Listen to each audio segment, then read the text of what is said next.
Motherfuckers off the chain. Feel me? Share the live. Snax on Sports.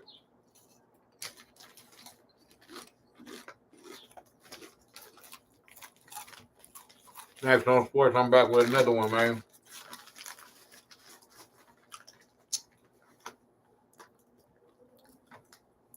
Back with him. Another.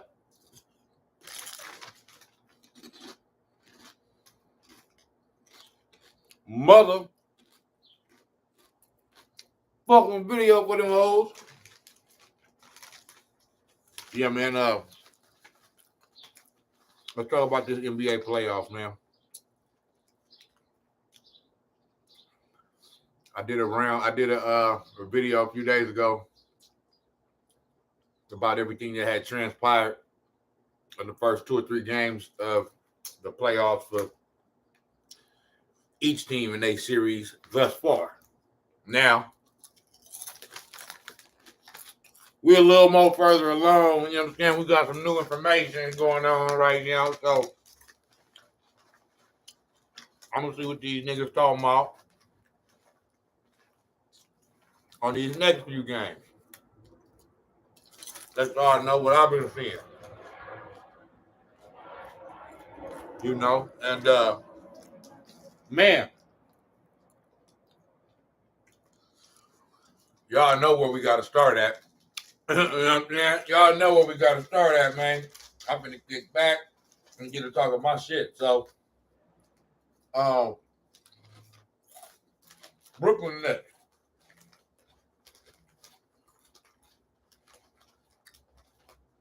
Brooklyn motherfucking Nets. Boy.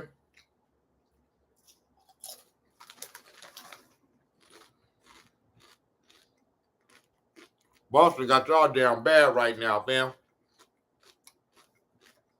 Yes, sir.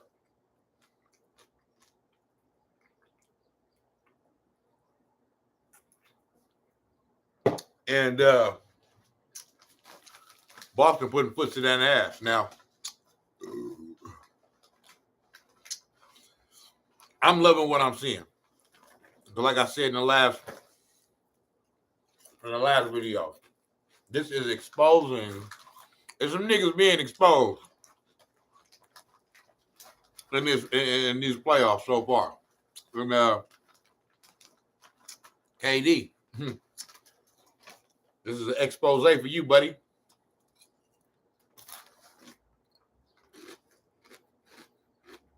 Game 4 tonight.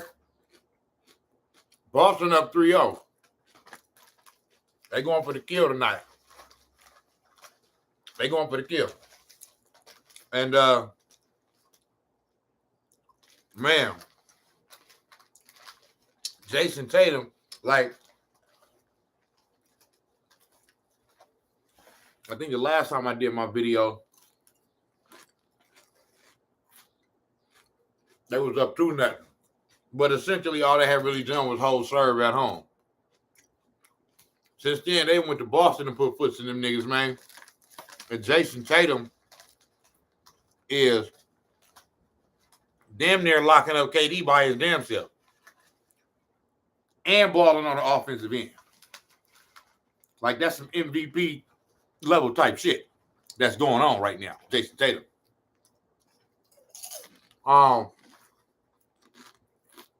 This is crazy. I've never seen this before, bro. From KD. To me, this is KD's LeBron 2011 against the Mavs moment.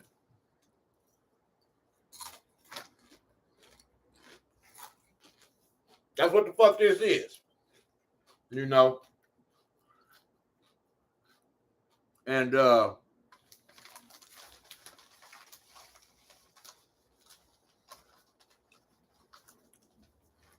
can't believe what I'm seeing. You know what I'm saying?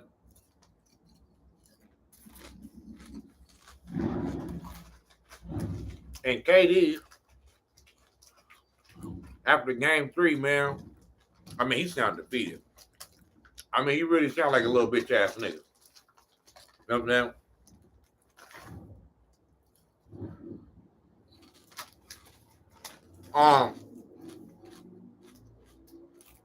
That nigga talking about how he thinking too much.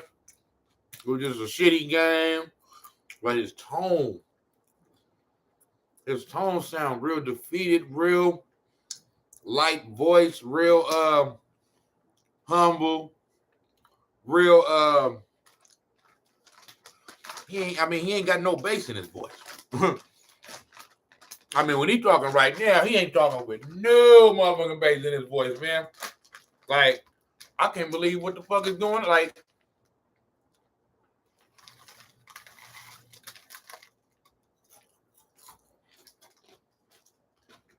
he's like, I can't believe what the fuck going on right now. I thought I was KD. But really, he's just KT, Katie, Katie, Katie, or Katy. Your pick, Katie. You can be Katie, KD, but it ain't KD. It's KD. Because you playing like a straight up bitch, boy.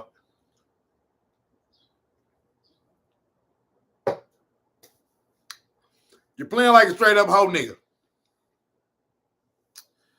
You know what I mean? Now they got game 4 tonight, and as much shit as I talk about Kevin Durant, I still got to see the sweep before I believe it. Now, if this happened to be game 4 at home for Boston, and you know, then I would say, yeah, they finna sweep them. But they still might sweep them. I'm not saying they're not going to sweep them.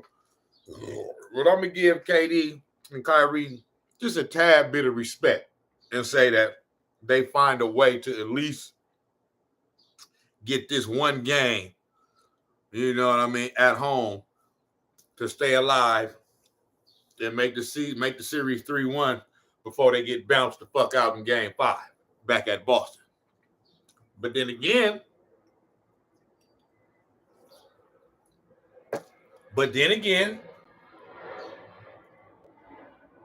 do them niggas really want to go back to Boston? Do Kyrie really want to go back to Boston and lose in front of that crowd and get sent home in front of that crowd?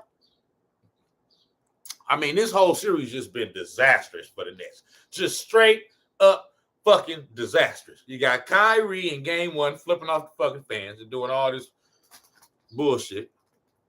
Hey, that's what he wanted to do. I'm not mad at him. I'm just saying, it's just, you know, you going back and forth, you know, with the fans. You know what I mean? Came back to bite your ass. You lost the game, bitch. Game 2, they just get locked up. That's when the first time game and niggas looking at Katie like, damn, what's going on? We know what happened in game 1. We thought that was just one game. Nah. Boston Celtics was like, nah, game 2, we locking this bitch ass up again. Game 3, back at home. Now this nigga KD stopped shooting. He don't even want to shoot. The nigga took 11 shots.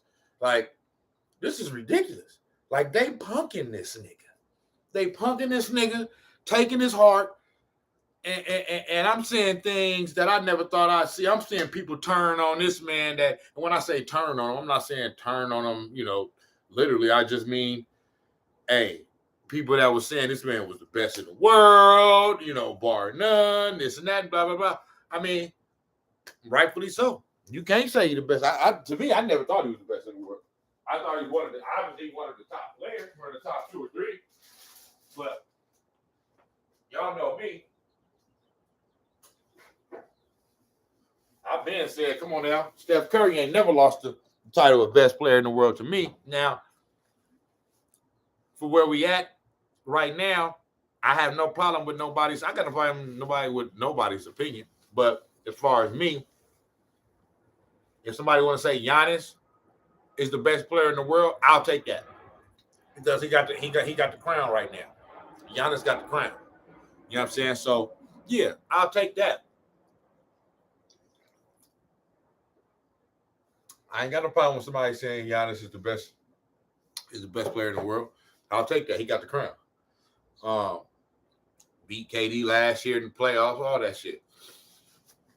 Beat the Suns, who best record and all that shit in the finals, and did it in historic fashion. Hit them niggas with a motherfucking 50 burger, man, and game 6 closeout. You heard me? You feel me? 50 piece on them niggas. So yeah. But just as far as like with where the Warriors been the last 2 years, injuries, not having a full roster, and basically having 2 years off, it's still Steph Curry. He's still, you know what I mean? My prediction going forward is that it's going to be Warriors against either the Celtics or the Bucks in the finals. And you know the fuck I'm gonna pick the motherfucking Warriors. And my nigga finally gonna get his finals MVP, which don't matter to me, but he finally gonna get one. And that'll be our 4th ring. And he gonna be back. He gonna have the crown back. So without bitch ass, hoe ass KD, who's being exposed right now. And Kyrie, your ass being exposed too, but it's not gonna be as much of a stain on Kyrie's resume and his career as it is for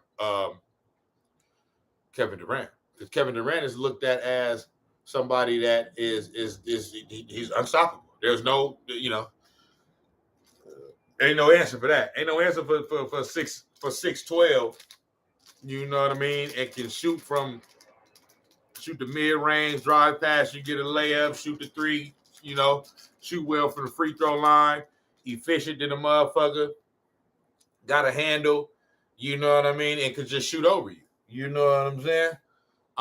But and like I said, it is and I like I said, I even said it in the last video, it is satisfying because now we starting to really see, like I said, it plays itself out. That's what I'm learning. It plays itself out. You ain't got to get mad and all this. What it's supposed to be will be, and it will play out. Steph Curry was always going to get his full credit and recognition because the story just got to let the story play out. Now, it's a video or two I want to play. But this man, Kevin Durant, left the Golden State Warriors. Fine. I wanted him. I'm one of the rare Warriors fans that wanted him to leave.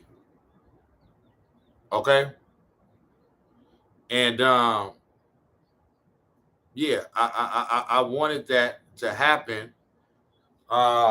Just because, like I said, I knew what was going on, and for me, what I mean by I knew what was going on, or what was going on for me, was that Steph Curry was getting his thunder. Steph Curry was getting his thunder stolen from him, not by not as far as people didn't, like, he wasn't still considered one of the best players in the league, or you know what I'm saying, or whatever. But we weren't, the fact that KD came, we weren't getting that full, exciting, dynamic Steph Curry every night. We would get it maybe, this night, that night, but obviously you got all these fucking all-star, superstar, Hall of Famers on the team. We got to spread the wealth. And we was winning. And winning championships, that's all that matters. That's all that matters. And I understand that. So I know motherfuckers might hear that and say, oh, well, you win championships. What you want to do? See this nigga shoot threes from half court all the time or win championships? Both, nigga. I wanted to do both, like 15 and 16 before KD. We was doing both. And we back to doing that. So the whole narrative about KD coming to save us, and we needed him, and all that just was the most bullshit ever, bro. And it's being shown to be that it was bullshit. Now it's being proven, because look where we at after he's been gone, and once we were able to get our bearings back up under us as far as the franchise and get everybody back healthy and maneuver all the pieces that we needed to maneuver around, over the past couple years, and to get back to where we at right now, and still keep the same core, but shift some shit around. Remember, we had D'Angelo Russell for a year. We put him in, take him out, but then with that, we was able to get a good pick and all that. You know what I mean? And that's how we got Kuminga, and so then we send, D. Russell away. And like I said, and then we get the pick, and so it was a whole bunch of shuffling that you know what I'm saying, that needed to go on, for us to be able to get back to for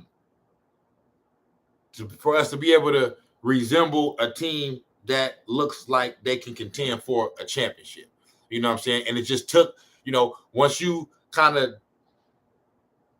KD leave, and see, the thing was, it wasn't just KD leaving, it was the fact that KD left, but Clay had got hurt in the finals too. So he was going to be gone that whole year too. So regardless, you would have still came back with only Steph and Dre, which would have been a lot. Okay, those are the two most important components, but the others around still wouldn't have been in place. So even if Steph wouldn't, because so they came into the season with Steph and Dre, but Steph got hurt within, I think it was either the third or fourth, or it was either third or fourth or fifth game of the year. He broke his hand or his wrist, and so that put him out for a few months. You know what I mean? And then he ended up coming back like right before the pandemic, hit. He had like 3 or 4 games where he played or something like that before the pandemic hit.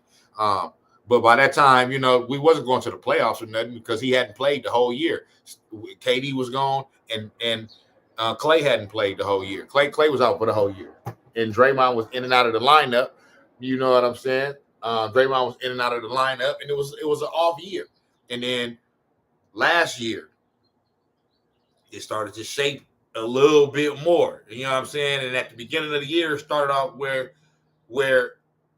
we weren't playing well, but all the pieces were starting to be in place. We were able to draft James Wiseman, and all the pieces were starting to be in place.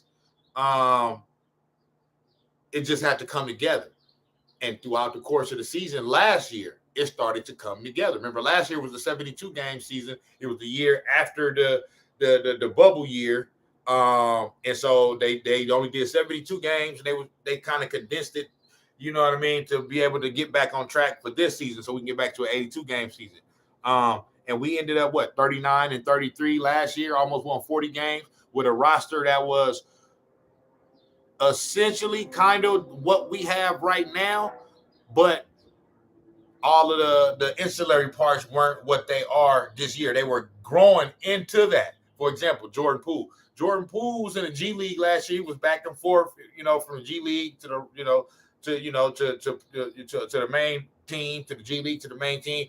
And you could see that he was starting to kind of like get better. You know what I mean? And by the end of the year, he was making a significant kind of impact, and it carried over to this year. Okay. At the end of the year last year, okay, the second half of the year, that's when Steph made his push for MVP. And even though, we were a low seed as far as making the playoffs, 7, 8 seed or whatever, and for most of the year, we was like in the 9th and 10th position. You know what I'm saying? But we started to, how we playing right now started midway through last year.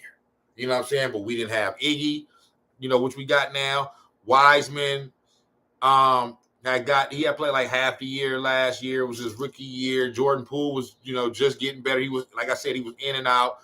Steph was, was there, but they all was trying to learn how to play with Steph. Dre was there, and if y'all remember, Dre started playing better. So, and we made a push towards the end of the year, like the last 15, 20 games of the year. That's when we really made our push, and we were able to squeeze into the 8th seed. And by the end of the regular season last year, we were somewhat playing like how we playing this year. It's just that last year was the first year of that play-in shit. So if it wasn't for the play last year, the 72-game season was the first year of the play-in. our record had us as an 8th seed. If not for that play-in, we would have made the playoffs last year. In a normal NBA year, we would have just made the playoffs and we would have played who was the 1 seed, which was the Utah Jazz last year. That's who we would have played. But because it was the play-in, we had to play the 7th seed last year, which was the Los Angeles Lakers. End up playing that game. Should have won it. But like I said, we was, still, they was,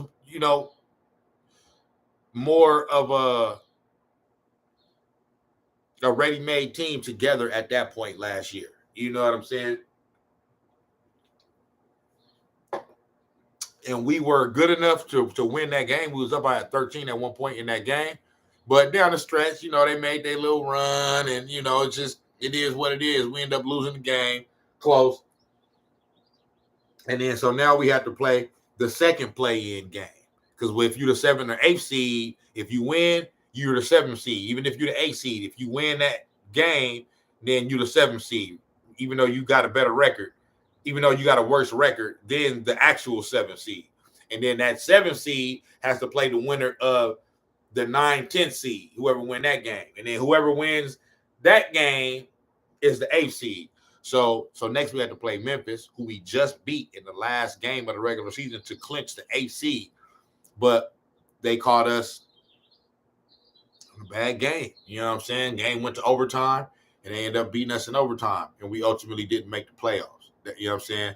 But the foundation was already laid for one. Those two play-in games were good experience as a semi postseason for Jordan Poole last year, for the other young players we had. You know what I'm saying?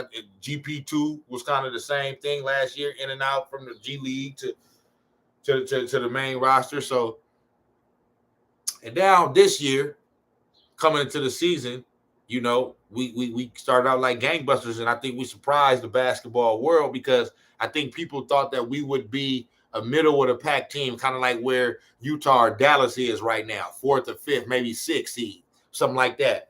But nobody expected that we would be a 1st or 2nd seed, and we ended up being a 3rd seed. But that's mainly because of injury and key components of our team not being there all together throughout the course of the whole year. We still had the 3rd best record in the league. You know what I'm saying?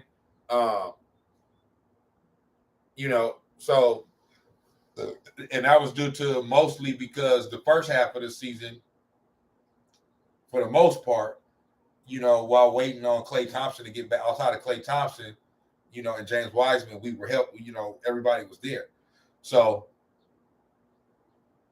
I say all that to say,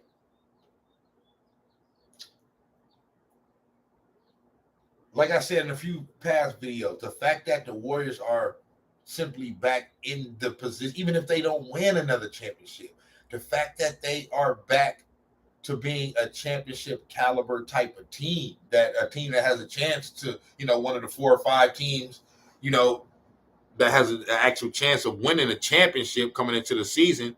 That right there says that, we never needed Kevin Durant. Kevin Durant was a luxury. He was that's really what he was. He was a security blanket, like the best security blanket you could ever have in NBA history and shit.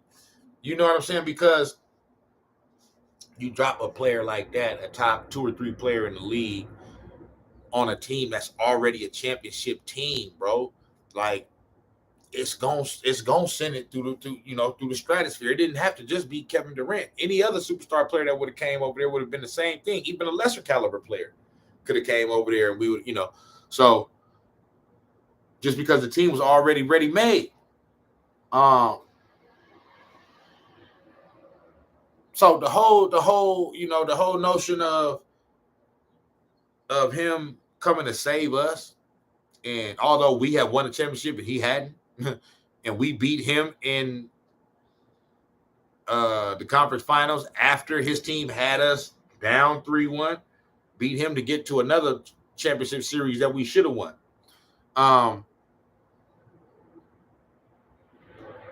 Like it never made sense to me how people could look at it and be like, why? Because he won the Finals MVP. It's being proven now that the reason why he won the Finals MVP because all the defenders just fucking guarding Steph Curry. Now this Boston series is exposing the fact that Kevin Durant. It's exposing what he had in Golden State and why it was so easy for him. Why I've been saying this, he didn't have to do nothing but really just put the ball in the basket. He didn't have to be no leader. He didn't have to run the team. He didn't have to, carry the team. He didn't have to facilitate. Like, bro, he didn't have to do nothing. All he had to do was his part, which is put the ball in the basket. You know what I'm saying? That's all he needed. That's all he needed to do. You know what I'm saying? Now with Brooklyn, they need leadership. You know what I'm saying? They need somebody to galvanize them niggas, man, and be like, look, we got to get this going right now. He can't do it.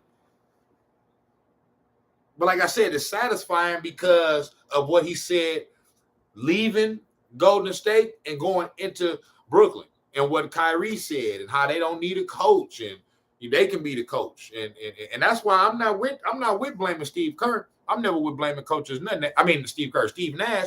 I'm gonna get to Steve Kerr in a minute with that motherfucking play call that he had, that live shit at the end of the game. At the end of game 4, we could have swept him. Anyway, I'm gonna get to that nigga. I'm not one to blame coaches, man. So Steve Nash, no, could they use a better coach, or if not a better coach, more experienced coach? Yeah, I would say that would help. But hey, KD and Kyrie said that they don't need that, and the franchise allowed for this to happen. The general manager, Sean Marks, and all this, whoever the owner is, this is what they allow. This is why you can't allow for the players, no matter how much of a star player they is, superstar, you can't allow them to make the decisions as far as personnel, you know what I mean, regarding players and coaches. You just can't. You can collaborate with them on it and hear their thoughts and opinions and suggestions on it. But the final say-so should be on the people that's supposed to make that decision. The people in the front office. Okay? Or like I said, at most, let it be a collaboration. But this is just letting KD and Kyrie, and to be honest with you, really Kyrie, just run it and make all the decisions, and then this is what you get. So, yeah, they probably need a more sturdy coach, a coach with more of a backbone, okay, that's more experienced. But that's more on the franchise than Steve Kerr. What you thought, nigga, he was gonna turn that job down, and they offered it to him? Turn that down. KD and Kyrie, that's who they wanted. You know what I'm saying? And this is what happens. This is the result you get when you just want to you want to be free and just do whatever. You don't want to have nobody there to hold you accountable or say nothing. And that's the reason why Kyrie feels so comfortable with just taking any reason to just not play and shit. I ain't talking about the vax shit. I'm with him with the vax shit. You don't want to get back. Hey, that's his decision. That's, to me, the vax situation is not a Kyrie problem. That was a city of New York problem. They the ones that Kyrie has the right to not get vaccinated if you don't want to get vaccinated. So I'm not talking about that. The ire was always geared towards Kyrie, like everybody else did it, so you should just it don't work like that. It don't work like because everybody else wants to go put that shit in their body that I need to go put it in mine. No, I have the right to choose to not get that vaccination if I don't want to get it. Straight the fuck up. That's my right. Y'all trying to make it like I don't have a right, like I'm doing something wrong if I exercise my right to not get vaccinated. No, I got the right to do that. Okay? So that was a city of New York issue and their mandates. That's who the people and whoever was mad at Kyrie, that's who you need to be mad at, not Kyrie. You know what I'm saying? But I'm not talking about the back shit. I'm saying as far as, all of the other shit with, in the past few years with Kyrie just deciding not to show up. You know what I mean? Because he was at his sister's birthday party or some shit. And he just ain't, he just ain't just whatever. He ain't tell nobody nothing. He just ain't showing up. And then the other shit with what happened at the Washington Capitol when they rushed the building up there. And he felt like he had to take off some time from, for that because because that bothered him so much or whatever the fuck. Like, bro, I don't give a damn. Kyrie not doing that if he's playing for the Warriors or if he's playing for the Miami Heat with Pat Riley or a franchise with a sturdy front office. Now, you're not doing all that. Because if you choose to start doing all that, we getting your ass the fuck up out of here. We not bowing to your every because you're the almighty Kyrie Irving and you can play basketball in Brooklyn Nets. We want to have all of these stars because we were like the Brooklyn Nets front office. Y'all sold out. Y'all sold out just to have fucking a few superstars on your team. Yeah, we give y'all whatever y'all want. Y'all can do whatever. Just come over here, please. Nah, it don't work like that. 3 years. This going on 3. This is 3rd year now that they came into the season as the fucking favorite to win the championship and no championship. Not even getting close to the championship. Ain't even been to a fucking conference finals yet. So,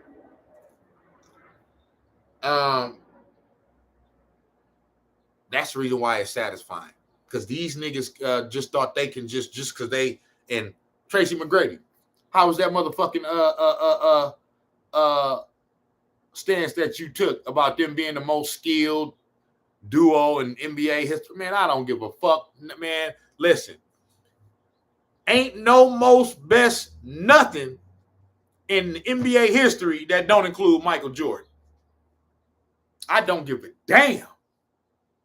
I don't give a damn. If Michael Jordan ain't in it, then it don't qualify to be a best of type of motherfucking list for nothing. I know what he's trying to say. You know what I'm saying? I get what he's trying to say. You know what I'm saying about Kyrie and KD. Yeah, they are some of the most skilled players in NBA history. Just like Kobe and all that. They ain't more skilled than Michael Jordan. I don't give a damn what nobody say. And you ain't more skilled than no damn Michael Jordan. So Michael Jordan was the best at everything in basketball. Didn't nobody do nothing better than Michael Jordan when it came to basketball, nigga. Nothing. He the GOAT, period. Ain't no discussion. So all that Kyrie and KD is the most skilled. All right, well, how that's looking right now? Where's all the skill at now, Tracy McGrady? Why you sitting up there on Club Shay Shay doing all that talking? You know what I'm saying? They the most skilled than LeBron and D Wade. Okay, and y'all know my stance on LeBron James. I'm not no LeBum. Y'all know how I feel about that, so I'm not even getting into that. But I'm just saying, D Wade and motherfucking LeBron James won championships together, brother. So have all the skills you motherfucking want. If them skills ain't bringing you championship rings, I don't want them. I don't give a fuck about them skills then. You know what I'm saying? Just give me the winner. I don't want the most skillful. I want the most winning. That's what the fuck I want. And nor Kyrie or KD showed that they could lead a team to shit, to nothing. Ain't neither one of them players. They great players, skilled, whatever they win, but they ain't this nigga talking about they the greatest skilled duo. And no, okay, well, hey, just like they say with the narrative about Steph Curry, for example, when not all but some that is starting to go away now, but it's still out there about him not being clutch in the playoffs. The most dumbest shit, nigga. They take 2 or 3 games, the last few games, and really it's just that one game 7 that they talking about when they say this shit. But, if they want to say games 5, 6, and 7, he didn't play well, whatever. You know what I'm saying? Y'all take those few games and say that he wasn't. Man, go look at this nigga.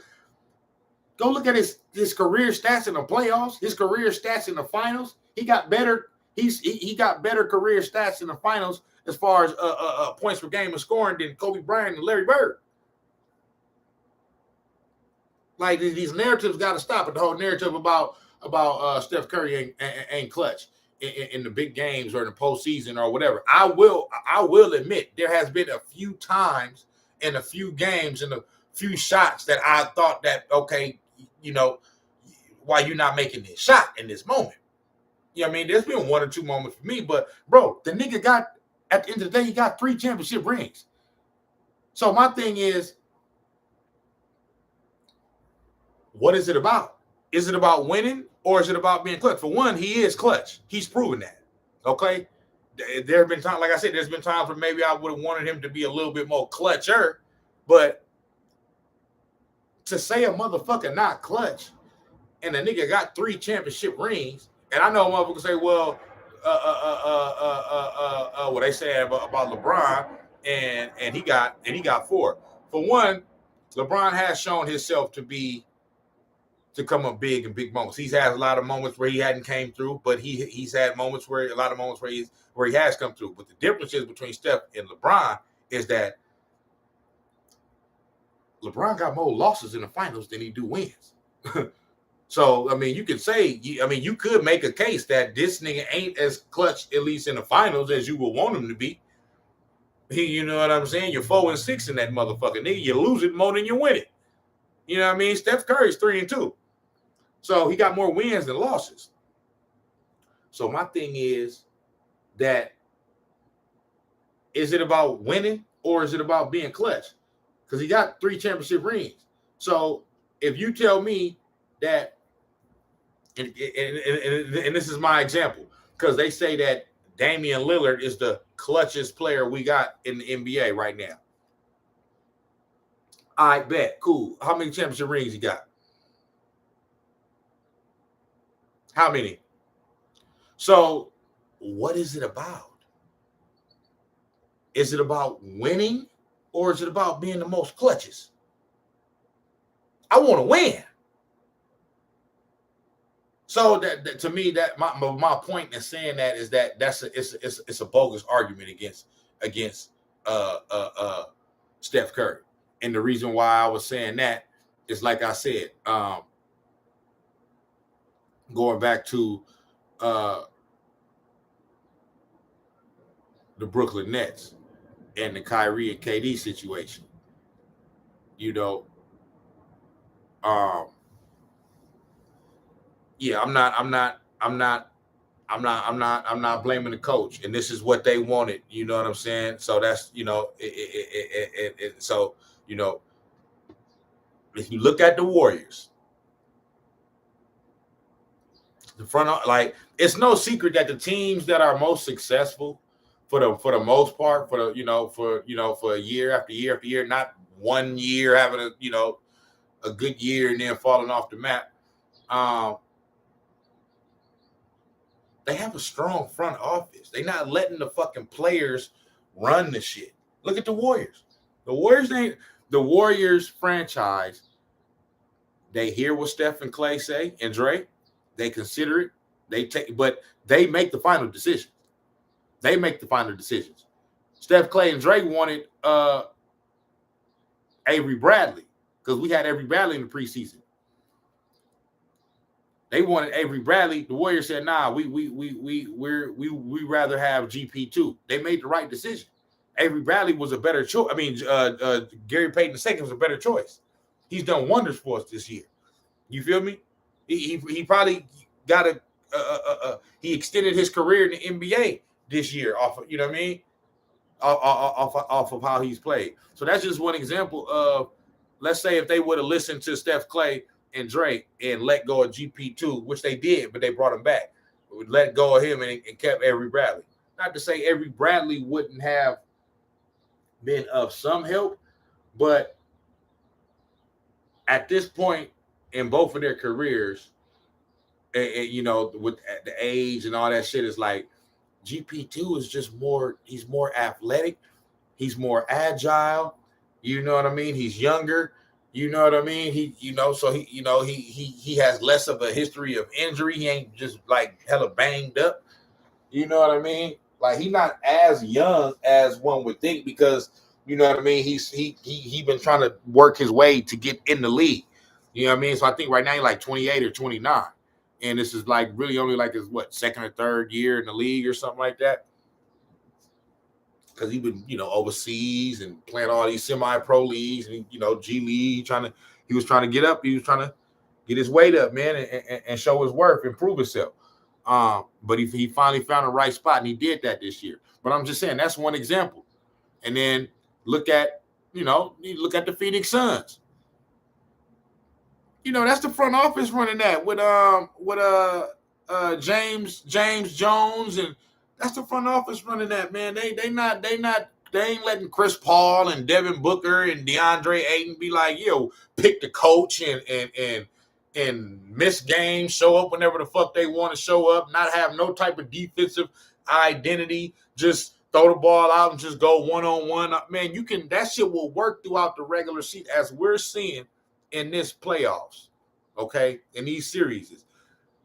A few motherfuckers is being exposed, okay? A lot of shit that niggas was doing in the regular season, it works throughout the regular season, and the regular season is important. But I'm saying you can sometimes look maybe a little better than what you are throughout the regular season because you playing a different team every night. In the playoffs, it's one team for 2 weeks that you got to focus on. And if it's a bad matchup for you, it's really nothing you can do about it. You just got to find a way to just be better. That's what's going on with Memphis right now against Minnesota. Okay, they seeing that the playoffs are different than the regular season as far as the foul calls, the intensity, the level of play. They let more shit go. Like as far as the fouls and all that, like it's just different. You know what I'm saying? So if you don't have that experience, you got to get that experience first. You know what I mean? That's what's going on with Memphis. But yeah, it's just satisfying what's going on with KD right now over there because the niggas. And then he talks shit. He talks shit about Steve Kerr and the motion offense going out. Like, so let me get to this clip I want to play real quick. Let me get to this, man. We all remember this quote. It's not just embarrassing because they're going to lose. Because Boston is legit. And I think they lose tonight. But if they win, so what? Who cares? They're not going past from a 3-0 deficit. There's two superstars, Kevin Durant and Kyrie Irving, are coming off, just keeping it real, they're coming off like a couple of arrogant know-it-alls who are having their feet stuck in their mouths. Because Kevin Durant, he left Golden State for many reasons, but one of them, know-it-alls, who are having their feet stuck in their mouths. Yeah, man. Because Kevin Durant, he left Golden State for many reasons, but one of them was because he got tired of Steve Kerr's motion offense. Look at this quote that he gave to the Wall Street Journal in 2019. He talked about wanting to play ISO. Motion offense, it works to a certain point. We can't rely on our system for maybe first 2 rounds. Then the next 2 rounds, we're going to have to mix in individual play. He goes on. We got to throw teams off? Blah, blah, blah. So now I had to dive into my bag deep to create stuff on my own. Off the dribble, ISO, pick and rolls.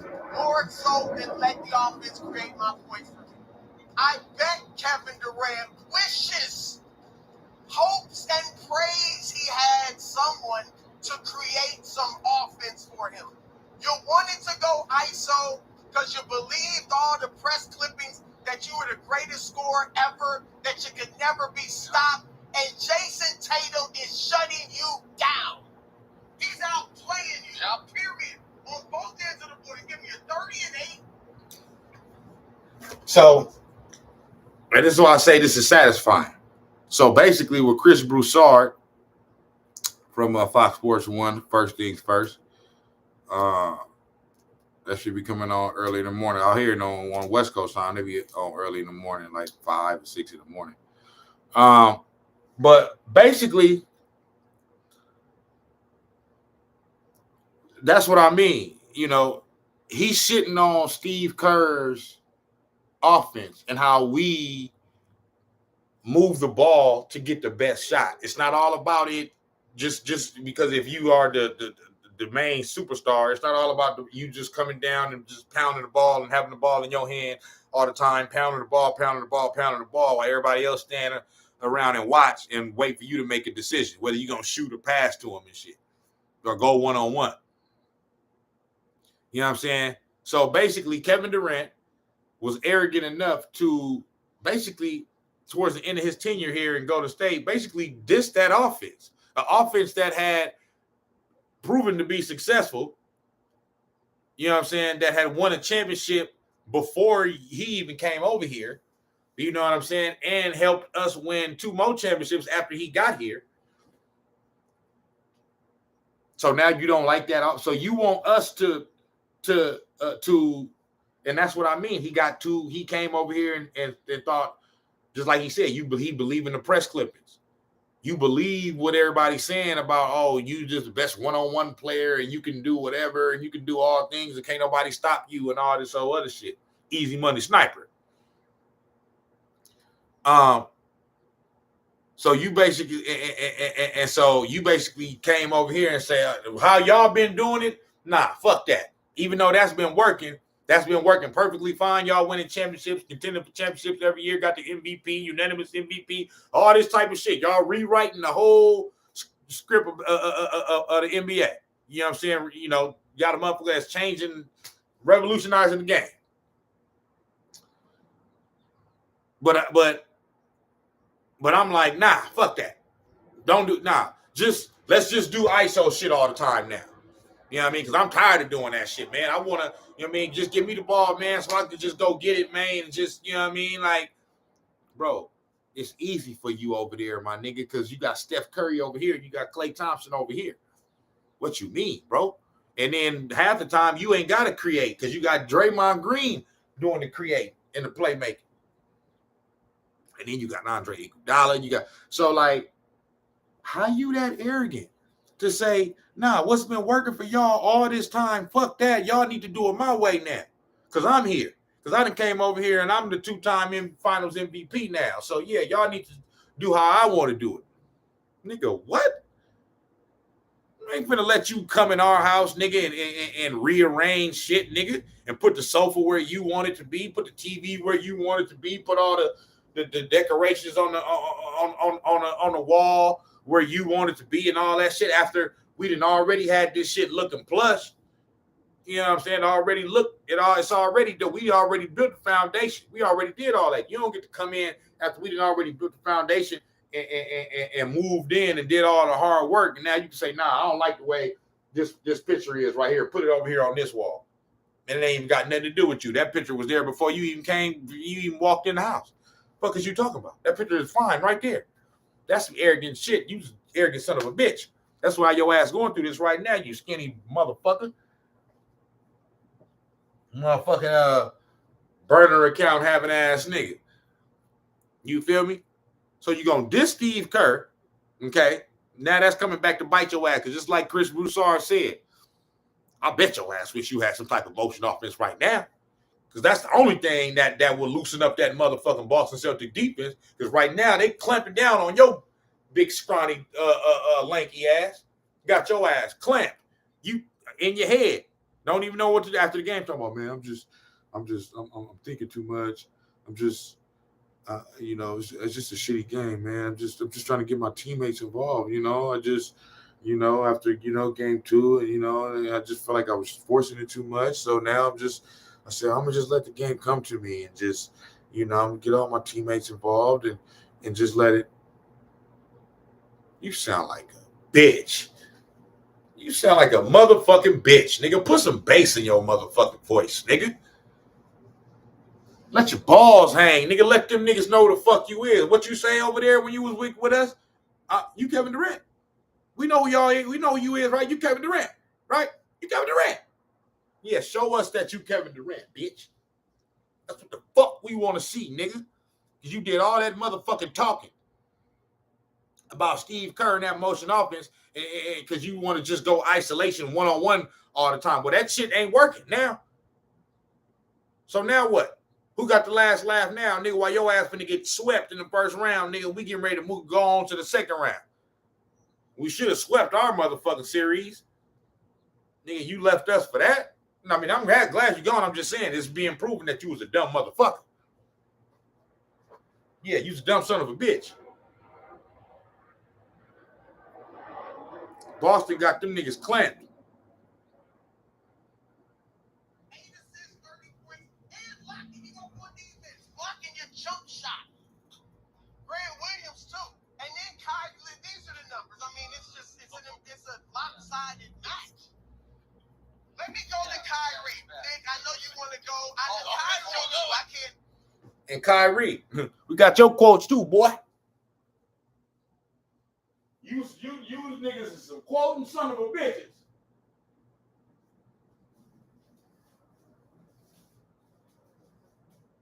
Yeah, man. Yeah, we digging in the ass today, man, on Snax on Sports, man. Straight up. We digging in the ass, man. Because you niggas talk all this shit, man, and don't, you know what I mean, don't back that shit up. You know? You just don't do it.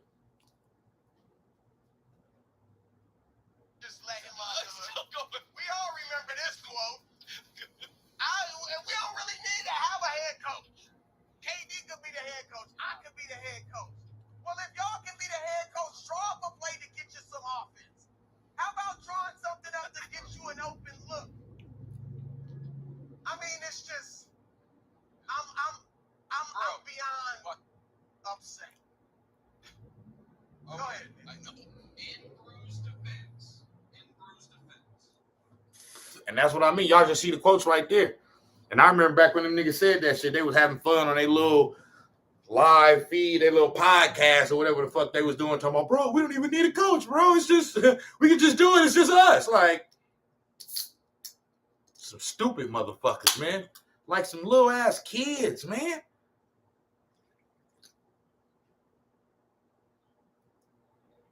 Just like some little ass kids, bro. And that shit just don't make no sense because, just like he said, that's the reason why I'm not blaming no motherfucking coaching. Why the fuck would I do that? Y'all niggas said y'all don't need the coach. So if y'all don't need no coach, if KD can be, y'all just seen the quotes.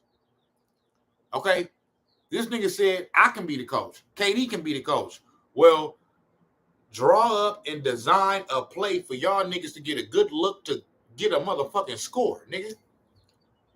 And do it enough times, nigga, to get enough baskets to win a motherfucking game and have more points than the Boston Celtics at the end of the game. That's what the fuck need to happen because all these niggas in the media talking about Steven Jackson, talking about Steve Nash, fuck that. Nah, fuck that. Why he can't listen? That's not what they wanted. This ain't no damn Steve Nash fault, probably. Nah, this not. So stop blaming Steve Nash. If you're going to blame anybody, it's be to blame the front office for allowing all this shit, allowing these niggas allowing the inmates to run the asylum, so to speak, or blame KD and Kyrie. That's what your blame is. Not on no motherfucking Steve Nash, man. They should have known that that's on them.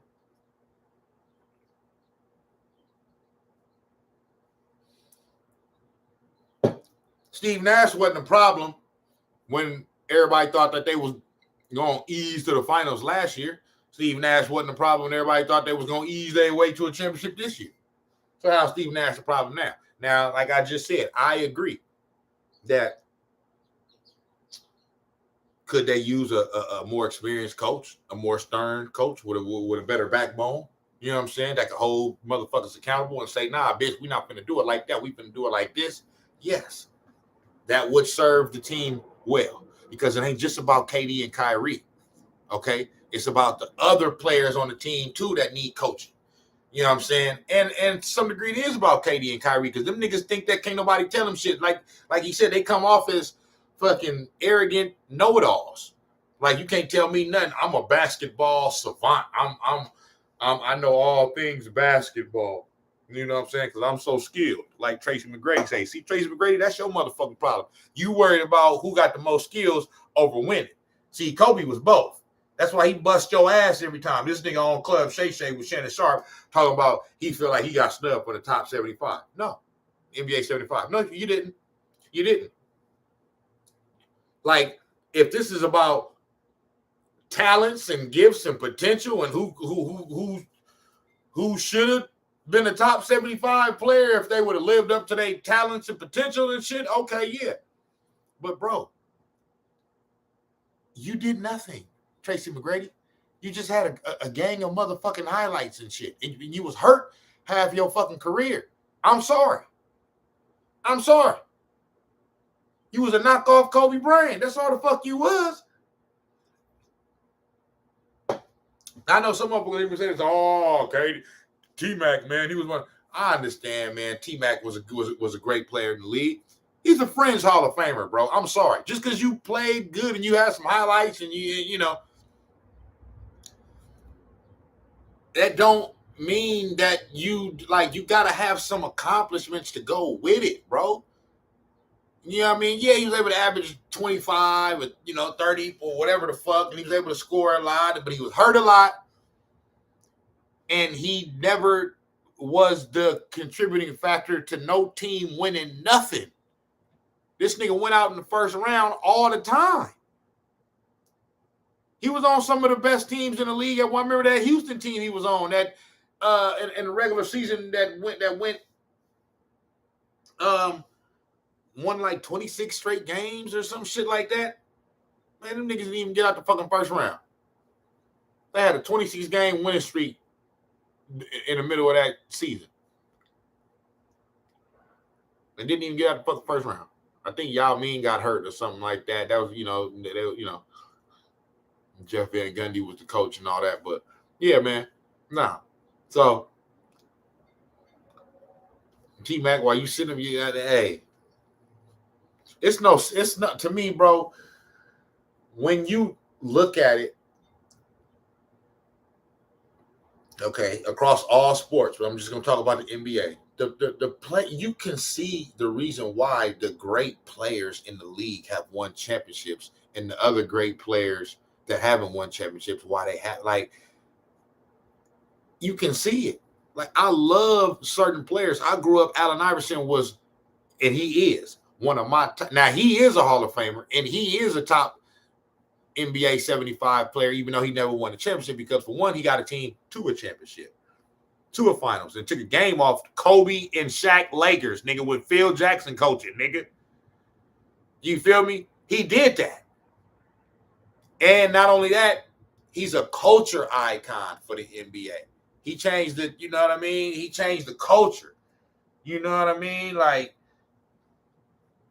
so, and just the things that he did. Allen Iverson was just, he was like that. So some, you know what I mean? But he at least, Trace McGrady never even took him up out the fucking first round and shit. And then when he finally was on a team that got to the finals, they fucking lost when they shouldn't have lost, and he wasn't even no factor. When in the Spurs in 2013 and shit. You know what I'm saying? So, I'm just saying, bro. I'm just saying that to say that, but what I was saying with Allen Iverson, okay, even though he didn't ultimately win it, he got there, he lost to a better opponent, but still though, Iverson was the type of player that I believe that ultimately he could have got a championship if towards the ending of his career, he would have, sucked it up and played kind of like a role that Carmelo Anthony finally accepted. You know what I mean? And so I'm just saying, like, I love AI, bro. He one of my top 5 players of all time. One of my personal top 5 players of all time. With him, Kobe, Steph, Jordan, you know what I mean? And 1 or 2 others. But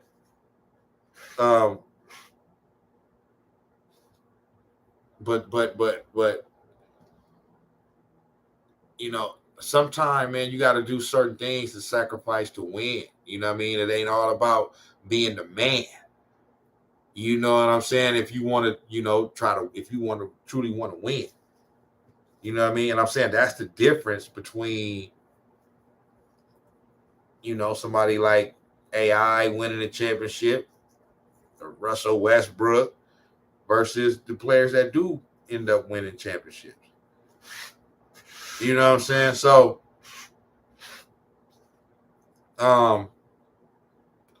yeah, man, getting off track, but fucking, yeah, Boston, they own the Nets. And it ain't about no coaching with the Nets. It's about KD and Kyrie. Now these motherfuckers is on ESPN First Take, Molly, and these niggas, and even Stephen A said something like, "Oh, KD might be now. He might have an injury."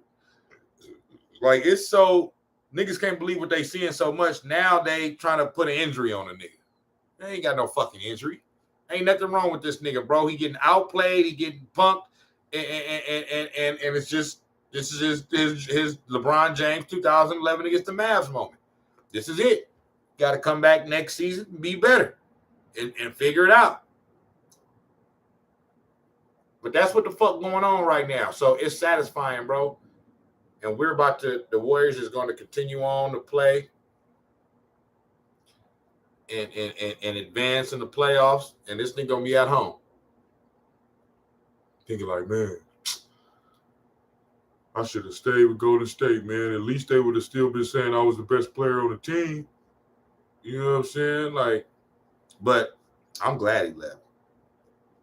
Because it's better for Steph Curry's legacy. And I'm all about Steph Curry. That's my favorite player. So, yeah, leave, nigga. Now you gone. Now we see your ass ain't doing shit over there. Now you seeing we doing all this shit over here without you. Yeah, so that's better for Steph Curry legacy. Mm-hmm. So that's that with the I know I talk more about the Nets, and their failures more than the success of the Celtics, but it's just the way it is. You know what I mean? It is what it is, dog. Real quick, let me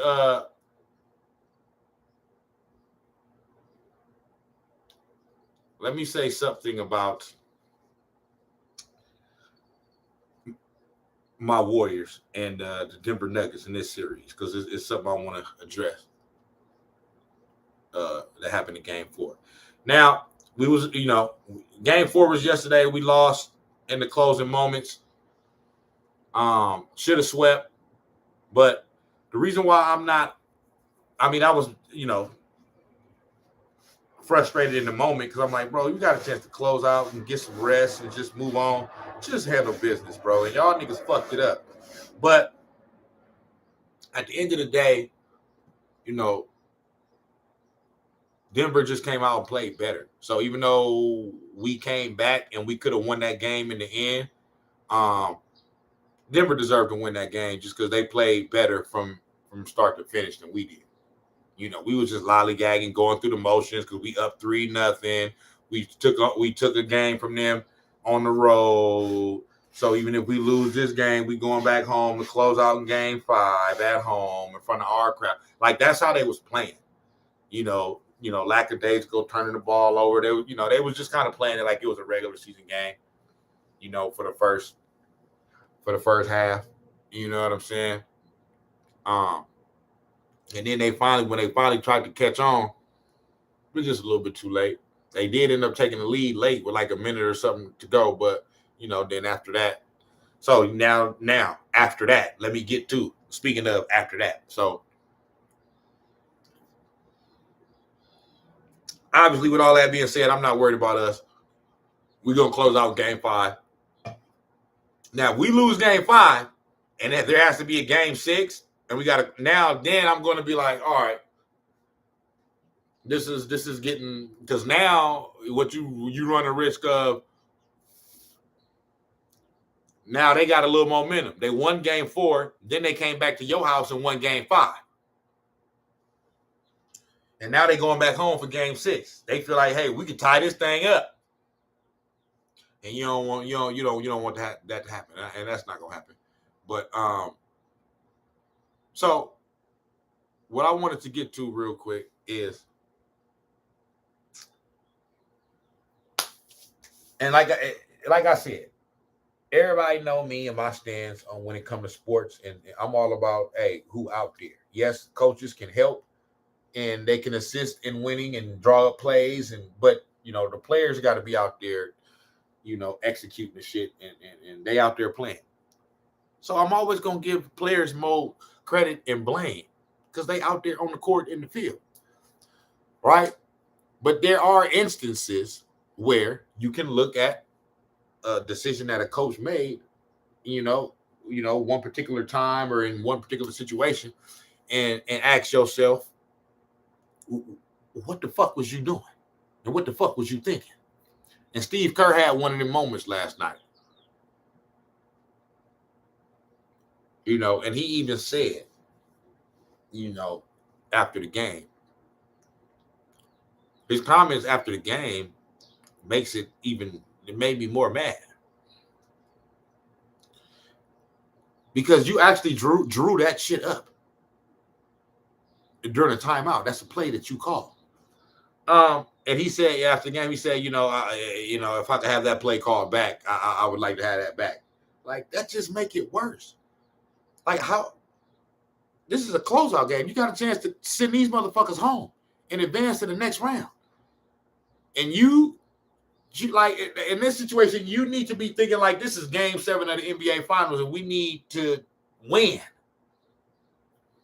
This nigga Steve Kerr with Steph Curry, Klay Thompson, two of the greatest shooters of all, the best shooter of all time and one of the top 5 shooters of all time, and Klay Thompson, and Jordan Poole on the court. You take the ball out of those 3 hands and put the ball and draw up a lob play from the side out of bounds, where a nigga is basically the inbounder who was Otto Porter Jr. He's basically at like half court, on the side out of bounds, and you trying to throw like a backdoor lob over all of these players to Andrew Wiggins with 33 seconds left, and we got an opportunity for a 2-for-1, and you got Steph Curry, Klay Thompson, and Jordan Poole on the court, and you take the ball out of their hands? Like, bro, what's up with all the cuteness, bro? Just inbound the ball regular to Steph Curry and let him make a play. Whether it's a shot and he missed, or he passed the ball to somebody else and they missed, we can live with that. But the play call that was drawn up, and it makes it, and it's a few things that make it worse. It's like I said, for one, your response after the game, well, if I could have that play call back, I'd like to have it back. You like to have that play call back? Dog, this ain't the regular season, my nigga. This the playoffs. A stupid motherfucking play like that turns into a loss can come back to haunt you if you don't take care of your business like you're supposed to. But that's one thing that make it worse. For 2, I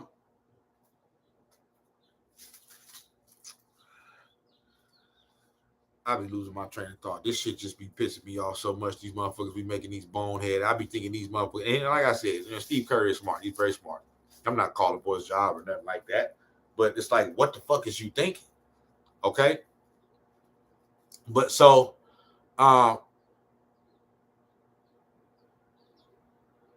you say that you wish you could have it back, which makes it worse. And then not only that, Jokic was calling the play before it happened, before the play was even ran. So that lets you know right there that was a horrible call. This nigga knew what the fucking play was. You can go back and look at it. He said lob, look for the lob. They're getting ready to lob it. Why, bro? We got an opportunity for a 2-for-1. it's a tie game. Or was it? It was either a tie game or we was down by 2. You know what I'm saying? And you choose to do that? You should just inbound. Like I did a short on YouTube yesterday. And the title of that short is called Steve Kerr. You's a dumb motherfucker and a stupid son of a bitch. That's what the fuck you is for that particular play. Like, that shit just don't make no damn sense at all. It's just one of them, like, what the fuck is you doing? So I just wanted to say that and address that because to me, yes, ultimately I feel like we didn't deserve to win the game because the Denver Nuggets played better throughout the whole course of the game. But I mean, when you get back in it and you got a chance to close these motherfuckers out and sweep them, and this is the play call that you come up with, you actually literally took the ball out of Steph Curry's hands. Both of them niggas was over 30, Steph and Clay. They both over 30. They both were stroking. Steph had like 15 in the fourth quarter.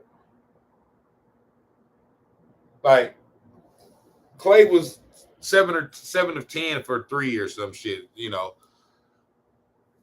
Like, bro.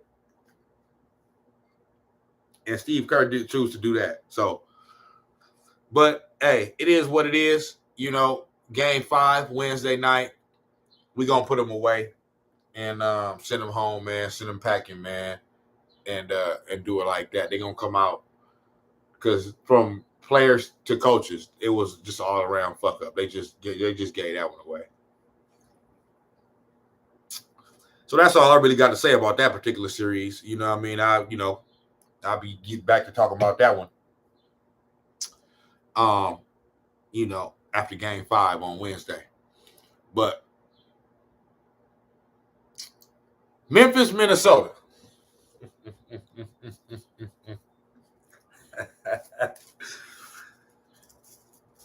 Ja Morant, or as I like to call him, Nah Morant. Or like Skip Bayless said this morning, Ja Durant. Because just like Kevin Durant is being exposed, this little bitch Ja Morant is being exposed. And the reason why I'm coming at him like that is because, bro,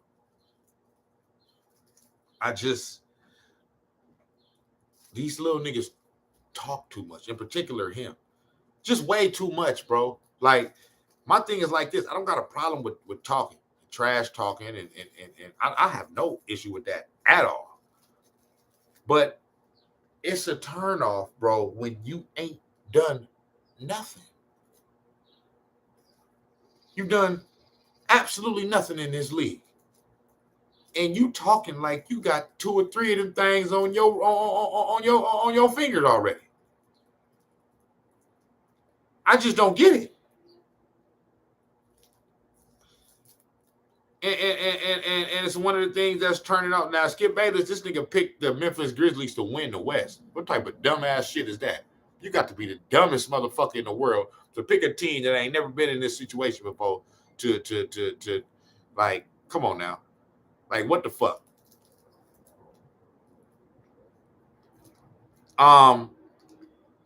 So and Skip Bayless has said throughout these first 3 games, Ja Morant is so disappointing to him because, for one, Desmond Bain, number 22, I believe he's number 22 for the Memphis Grizzlies. He's been the best player for the Memphis Grizzlies this whole series. He just has. And he's the one on that team that I kind of fuck with, and I can respect him the most because he just go about his business and he don't do a whole bunch of talking after the game. He shows respect. And like I said, I don't got a problem with talking. Ja Morant talk like, I mean, he talked like they didn't been to 2 or 3 finals and they didn't won 1 or 2. Like, bro, you ain't did shit.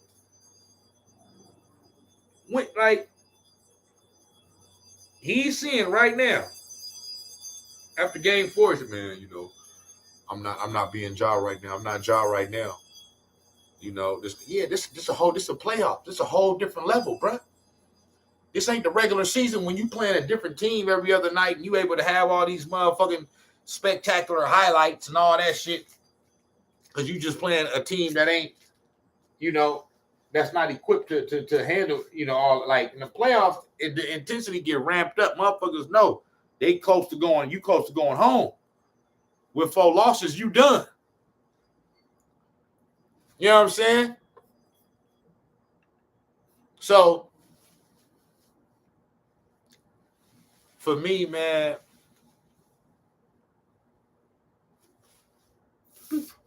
this Memphis series is satisfying for me too, because regardless of whatever happens here on out, even if Minnesota don't win another game, they've already taken enough of a chunk out of the Memphis Grizzlies, and to where I've seen enough to know now, like, going into the, I always thought that we could beat the Memphis Grizzlies.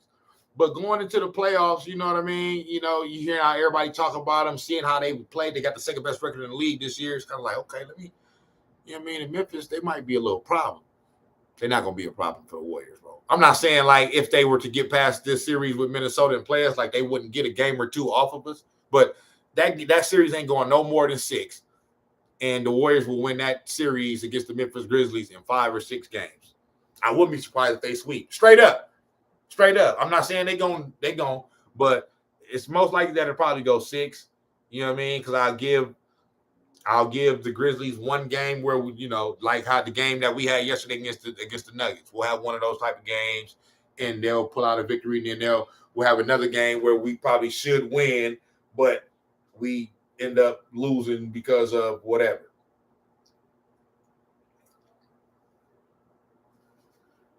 But that's it.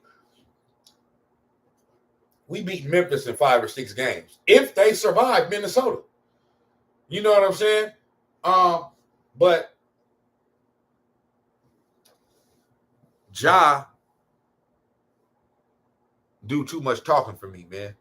And I like the fact that he's being humbled, in some regard. You know what I mean? Because after they win, just like Skip Bayless said, after every win, he talked like they just closed out the series. Bro, this series look like it's going 7. You ain't did nothing, bro. This nigga making posts, memes of Jordan and all this other shit like he Jordan, and they talking all, bro. You talk. They talking because you talk, nigga. What a nigga can't talk back? Hello? Hello?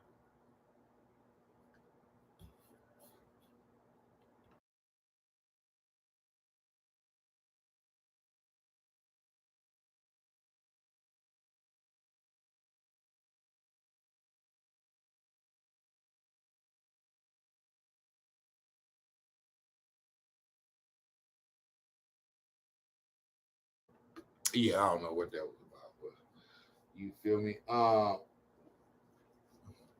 So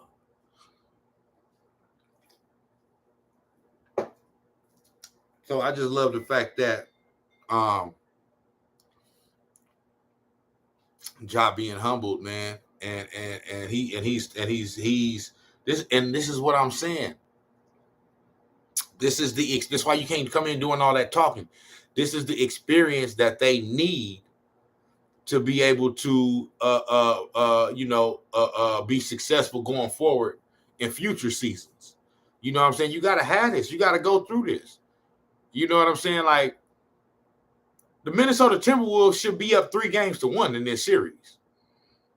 They should be up 3-1. They blew a 26-point lead in game 3. They blew 2 separate 20-point leads in that game. In the first half, they got up by 26 or something. You know what I'm saying? And by the end of the half, it was a 7-point lead. Then in the third quarter, they pushed it back up to like 20. or no, in the first half, they got it up to like 20-something, 21, 22. You know what I mean? And then by the end of the half, it was 7-point lead. Then in the second half, in the third quarter, they pushed it up to 26 and got outscored 50-14 for the rest of the, from the third quarter to the rest of the game. They got outscored 50-14, either 50-16 or 50-14. One of them. Like, that's just pathetic. Now, that's some pathetic ass shit. Like, if the Minnesota Timberwolves lose this series, they lost this series on that game right there, game 3. That's this. If they end up not winning this series, that will be the game where they lost this series. And what I'm saying is, Ja Morant, after that game, you played horrible. I don't give a fuck if he had a triple-double in that game, 16, 10, and 10. He played horrible. Every triple-double, and he had a Russell Westbrook type triple-double, nigga. One of them inefficient fucking triple-doubles. And he, after the game, talking like that was Desmond Bain, the other tall nigga, I forget his name, and one of them other niggas that did that. Ja Morant was trying to get that game away in the fourth quarter, but he the one after the game doing all the talking. You know what I'm saying? Talking about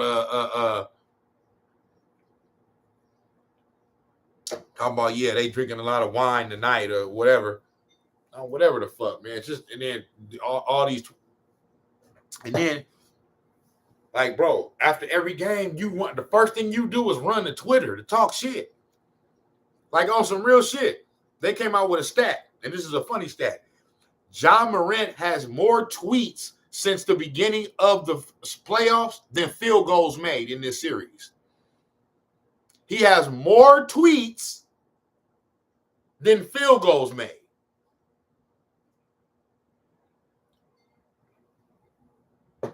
He got to learn, bro. This time of year, it's not about playing a game and then going after the game and seeing what everybody's saying. Yeah, I know that's what players do, but, like, it's not about that. It's about winning the game, and just if you lose, it's not about seeing what everybody's saying so you can show them you can prove them wrong. It's about, nigga, proving the team you playing against wrong. That's what Ja gotta understand. He's still in that young mind frame of he want everybody to praise him, even when he's showing that he's not playing well. You know what I mean? He still wants you to, oh well, it was, and then now he's saying he ain't Ja and this and that, and then he mentioned something about some type of little injury. Oh, that's what we doing. Just like Shannon Sharp said, after game 2 and game 3, the 2 games that you won, it was no talk about no injury and how you not feeling quite yourself and all this other stuff, and it wasn't none of that talk, bro. So we don't want to hear none of that right now. This is a part of it, my nigga. It's the playoffs. You feel me?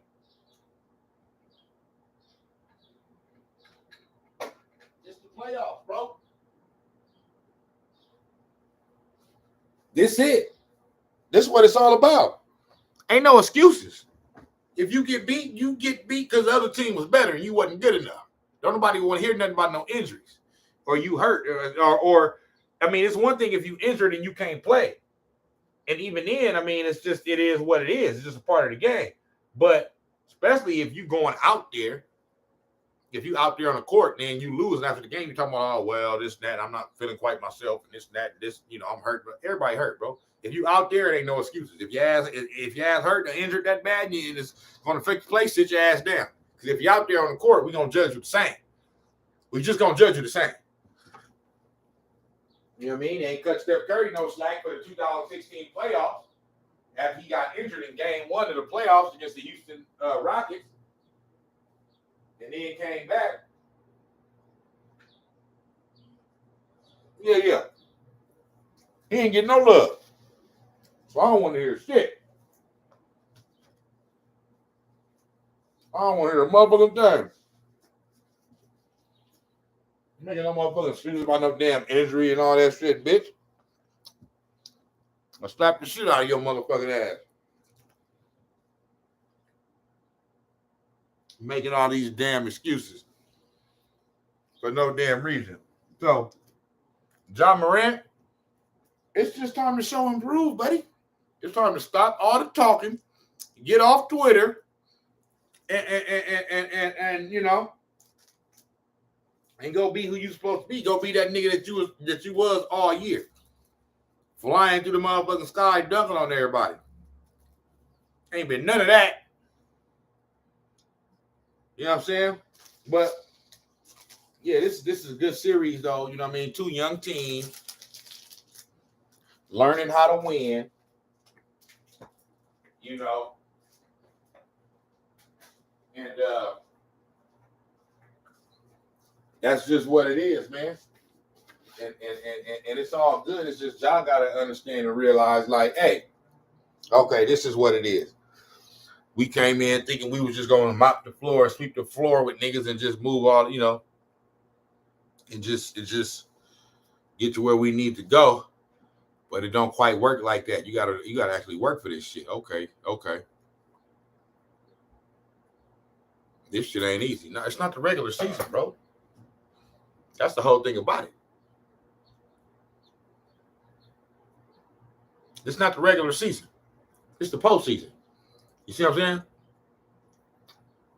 Share the lie. So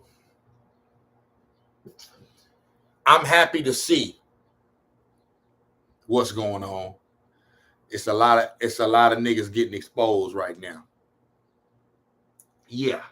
It's a lot of exposés. You feel me? So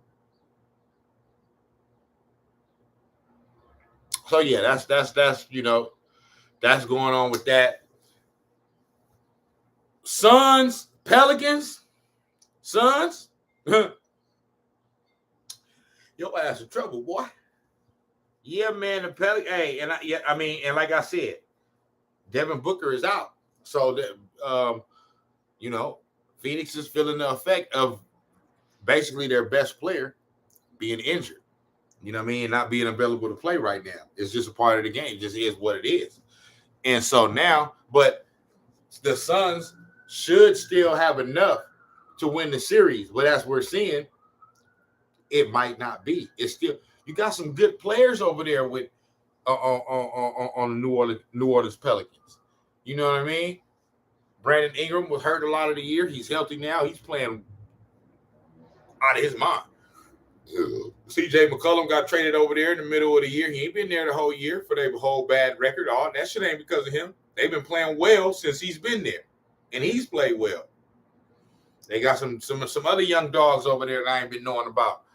The Suns, hey, y'all got a fight on y'all hands. It's tied up 2-2. The Suns barely won game 3. Could be 3-1 Pelicans. So game 5 is going to be interesting between Memphis and Minnesota and the Suns and the Pelicans.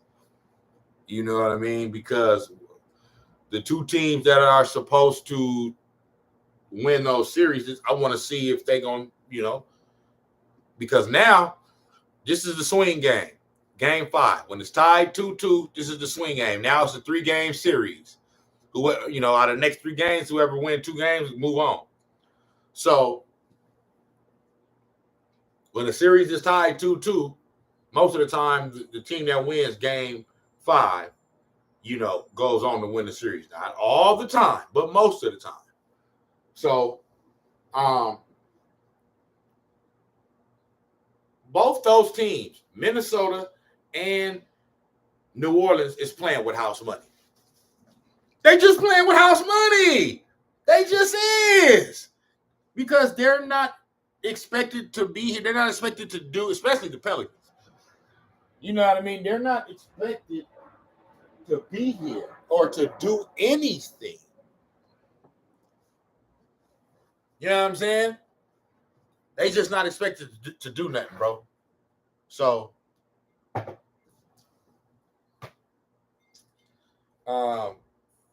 like they can go in this bitch loose,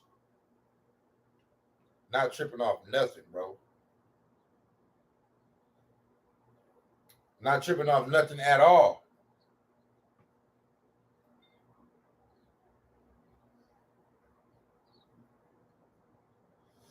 Got tripping off a motherfucking thing because they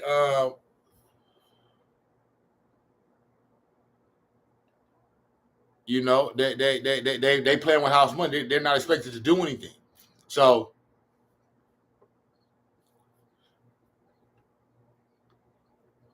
yeah, man, for me,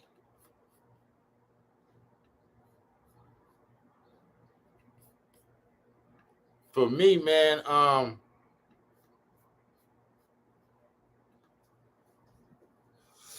I'm just I'm saying, yeah, they, you know what I mean? Minnesota and the Pelicans playing with house money. It's important for both these teams um to come out and just start the game well, because the pressure is on the if you know, if Minnesota and the Pelicans in both their games, you know, come out and play well in the first quarter, then we finna see what the Suns is made of, and we finna see what Memphis is made of in Game 5. You know what I'm saying? We just finna see.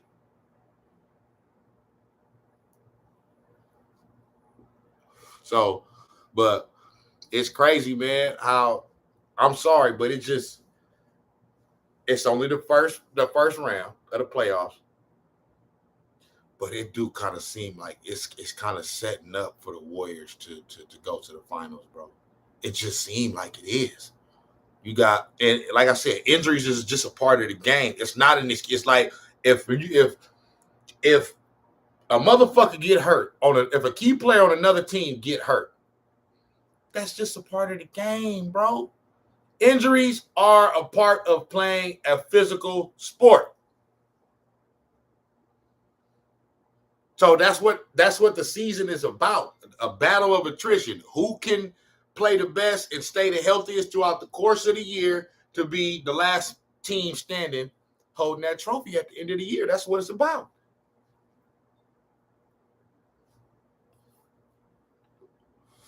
That's what the fuck this shit about, bro. So it can't be, you know, it can't be oh well, they only won because such and such got hurt.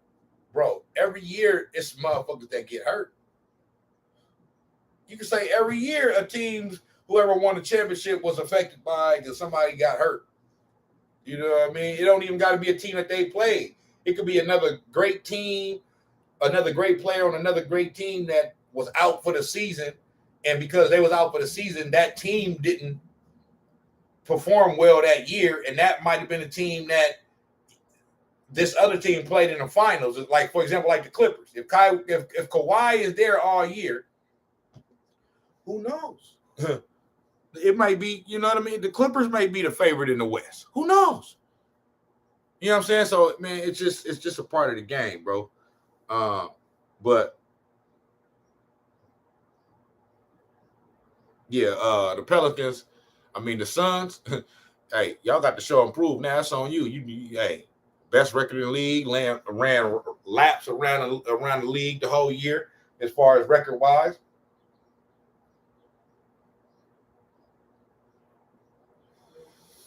And motherfuckers getting exposed, baby. Brandon Ingram balling right now. I mean, the Lakers could really use Brandon Ingram right now, but hey, LeBron James, you always want to trade away, motherfuckers. You know what I'm saying?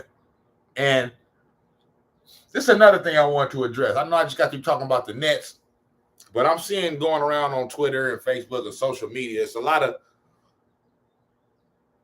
LeBron fans that are taking the Kevin Durant failures this series, and they're using his failures to be able to prop up LeBron James and say, you know, I thought he was the best player in the league and this and that. And you know, they're using how in 2018, when LeBron was on the Cavaliers and they got to the Eastern Conference Finals against the Boston Celtics, and they had, you know, 4 of their same key players. Jason Tatum was there. Marcus Smart was there. Jaylen Brown was there. And Al Horford was there. But, bro, Like, this is why I'm like, you got to put this shit into context. I don't give a fuck what nobody. Nigga, that Boston Celtics team in 2018 wasn't the same as this one right here, right now, nigga. Jason Tatum was a fucking rookie. He was a rookie. He wasn't the same player that he is right now. Jaylen Brown, if I'm not mistaken, was either a rookie or a second-year player. They got to the fucking Eastern Conference Finals, crying out loud. Marcus Smart was a young player. You know, Al Horford that came over from Atlanta, but bro, they wasn't the same team. Brad Stevens was their coach. He was a good coach. You know what I'm saying? But they look like they got a little bit of a better coach now. Who knows? We'll see how far they go. I'm just saying. And Brad Stevens was a great coach. He in the front office now for him over there. But I'm just saying, like, to say, oh, LeBron James, at least he was able to, you know, he beat this. Bro, that was not even, like, them niggas was wet behind the ears, bro. Them niggas didn't, come on, man, stop that. Stop that. And on top of that, another thing, like, LeBum fans, breaking news. Yo nigga didn't make the fucking play-in this year with fucking 4 other Hall of Famers on his fucking team. How the fuck you talking? I mean, at least KD in the motherfucking play-in and shit and made it to the fucking first round and shit. The Lakers came in as the favorite to win it all, along with the Brooklyn Nets.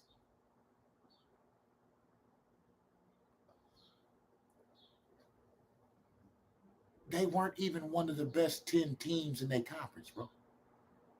Like, the NBA even expanded the fucking playoffs and shit and added 2 more slots for 2 more trash ass teams. I don't give a fuck. NBA, y'all got to get rid of that play-in shit. Y'all got to get rid of that shit. If you go through 82 games and that's not enough to prove that you are good enough to be one of the top 8 teams in the league and make the playoffs, my nigga, you don't deserve to be there then. You know what I'm saying? Like, this is ridiculous. And then in the playing games, the shit don't count. The stats don't count. So if you go off in a motherfucking playing game and go for 50, 55, which is have a career high, it's like that shit didn't even happen. What the fuck? Man, please, man, get rid of that play-in shit, bro. So, and then you can have a motherfucker possibly get hurt in a game that essentially don't count. So, yeah, get rid of that shit. But I'm just saying, you LeBron fans, I mean, you witnesses, you know what I mean? Like, bro, yo nigga didn't even, not only did he not make the playoffs, he didn't make the play-in, my nigga. The play-in. The Pelicans is playing right now. That's a damn shame. Nigga, y'all got LeBron James, Anthony Davis, Carmelo Anthony, Dwight Howard. I mean, oh, and did I motherfucking forget Russell Westbrook, Kent Dressbrook? Bro, that's 5 fucking Hall of Famers, my nigga. 5 Hall of Famers. 5 Hall of Famers. 2 of them that won MVPs. One, you know, you got one of them was a perennial Defensive Player of the Year award winner when he was in Orlando. Took a team to the finals against Kobe. AD was considered one of the top 4-5 best players in the league. And not only that, then you had help with like niggas like Malik Monk. You have Rajon Rondo at the beginning of the year, who some would say is a fringe Hall of Famer for his contributions, you know what I mean, throughout the course of his career. I mean, bruh. Nah, bro. Nah. Y'all niggas can't talk. How the fact that Kevin Durant getting bopped on top of the head by the Boston Celtics right now, how is that a positive for LeBron James? I see how y'all trying to do that. I mean, I see what you're trying to do, but no, like, you don't get to do that. If LeBron James was in the fucking playoffs right now, playing and shit, okay, I might give you that. You know what I'm saying? But, bro, he was even worse. Like they did, like, do y'all know, nigga, they lost like 20 of their last 25 games and shit to plummet out of the fucking play-in picture and shit. And they lost to some bad teams. So how the fuck y'all talking? They lost to teams that, I'm sorry, if the Brooklyn Nets would have played, they wouldn't have lost to. I'm sorry. They just wouldn't have. So I just wanted to say that because these motherfuckers is finding a way to try to prop LeBron James up because KD is struggling right now. Now the only motherfucker whose legacy or legacies this is propping up by this nigga KD struggling is Steph Curry and the Warriors. That's who legacy is getting propped up. Not only because they struggling, but not only because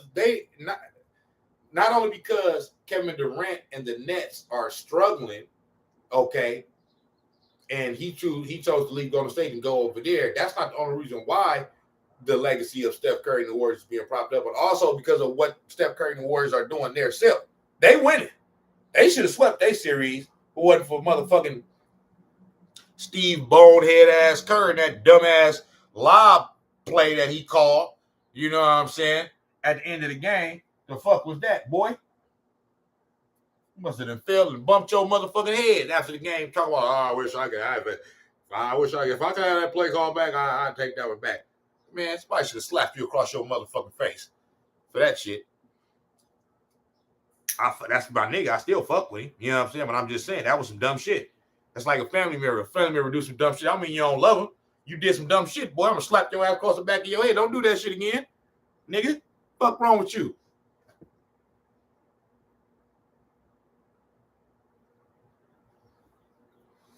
So, yeah, man. Nah. This ain't time to praise LeBron James at all. This nigga sitting at home. Nigga always talking about, and now he's still declaring shit. A few years ago, it was playoff mode activated. Playoff mode activated. Your ass didn't even make the fucking playoffs that year. Then it was before this year. Keep talking about my squad and our ages and how we can't get this done and this motherfucker stay hurt. And what happened? Worse shit happened. The same niggas you was talking about wasn't gonna get hurt, got hurt. Y'all niggas didn't even make the play in. Now this nigga talking about a few days ago, I vowed to I will never miss the playoffs again and for the rest of my career. Watch these niggas be the motherfucking 13th seed next year, nigga. Nigga, stop talking. Be humble. You ain't realized saying all that shit that you say it don't work. Anytime you try to predict some shit, it go against what the fuck you saying, nigga. I just don't get it. Shut your damn mouth, boy. Be humble and watch the damn games. You at home. Lagone.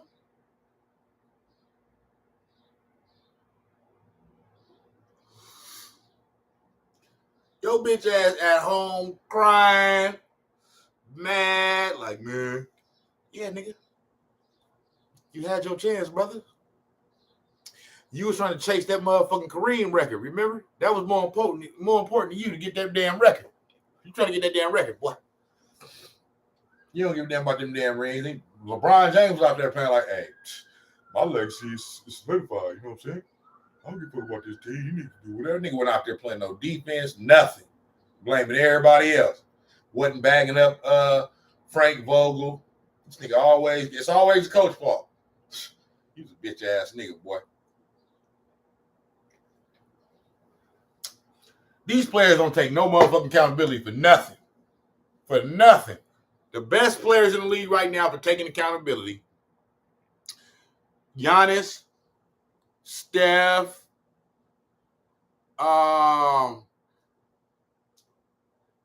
Chris Paul, maybe.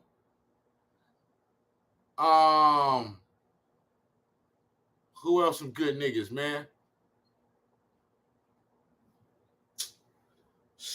You know what I mean? But most of these niggas don't take no accountability. KD, he don't take no accountability. Kyrie, he don't take no accountability. Russ, we know that dress wearing ass bitch don't take no. The whole year, Russell Westbrook blamed everybody else But why he fucked up, why he ain't playing good for him. I mean, it was the coach. They don't know what they want me to do. The nigga benched me, or these fans just coming to the game booing me, or they calling me Westbrook, and my son got to hear that. So don't call me that, or, I was in and out of the lineup, or I just, we trying to, it was just always something. It ain't never just, hey, I'm fucking up. I got to be better. It's always the next man's fault, man. So I said at the beginning of the season, I said, bruh, this nigga came into the season wearing them skirts. So you ain't win a championship with a nigga like that. This nigga more worried about fashion and all that shit. Then you're not gonna win with a nigga like that. With a nigga putting on a skirt. The nigga putting on a skirt and high heels. And you think you're gonna win a championship with this nigga?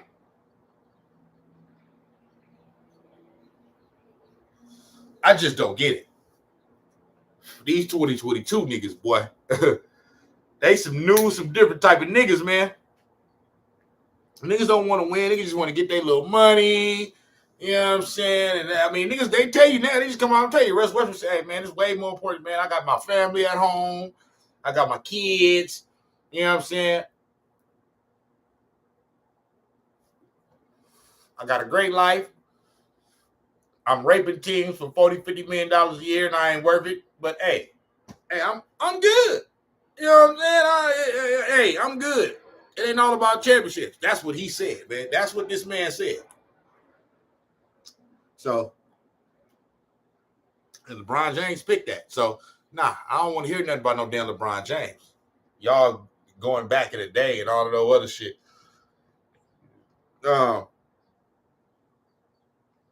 Like I said, it's a lot of niggas getting exposed, man. And Trae Young used another son of a bitch. You know what I'm saying? Use another son of a bitch, man. Trae Young, you being exposed, boy.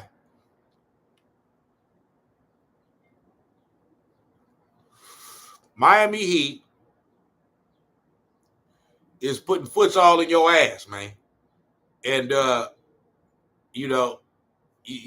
thing that gets me with these players, man, in particular with Trae Young,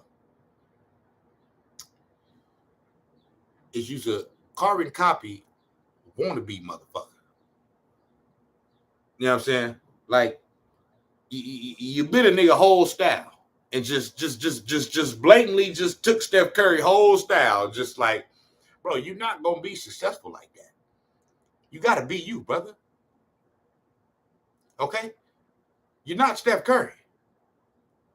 This nigga be out there trying to do everything. Like, he got the little ankle shit on. Like, he be out there trying to shimmy. Like, he's shooting from half court. Like, but you don't make the shits at the same clip.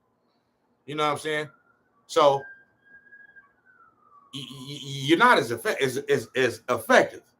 So, I don't like niggas that just try to just bite nigga style, man, and don't give them no credit. You know what I'm saying? So,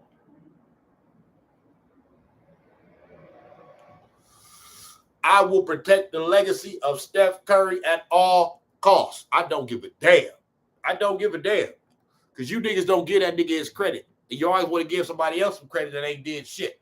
That's why I like what that boy that be on with Stephen A. Smith on Wednesdays, Mad Dog Russo. He keep it all the way 1,000, man. You son of a bitches talk about these players nowadays. They have a good season, and all of a sudden you're crowning them. Bro, you got to do something in the playoffs. You got to win some championships, man. That's what you got to do. You know what I'm saying? You can't just put up stats and all that shit, man, and just think you a good player.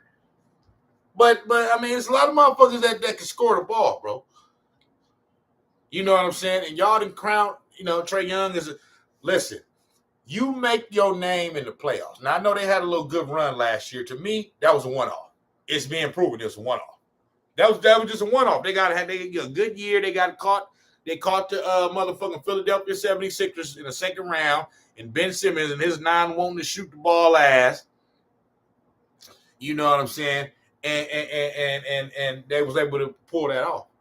You know what I mean? But we see what happened once they got to the Eastern Conference Finals against a real motherfucking team in the Milwaukee Bucks. Bopped them niggas over the head.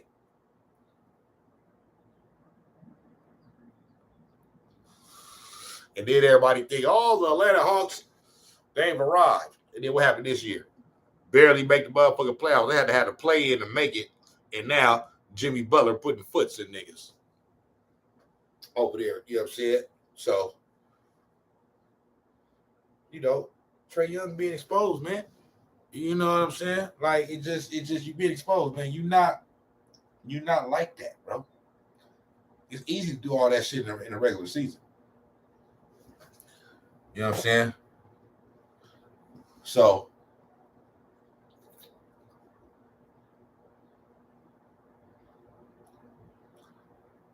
that's what that is to me, man. And who else we got over there, man? Utah, Dallas. I ain't even.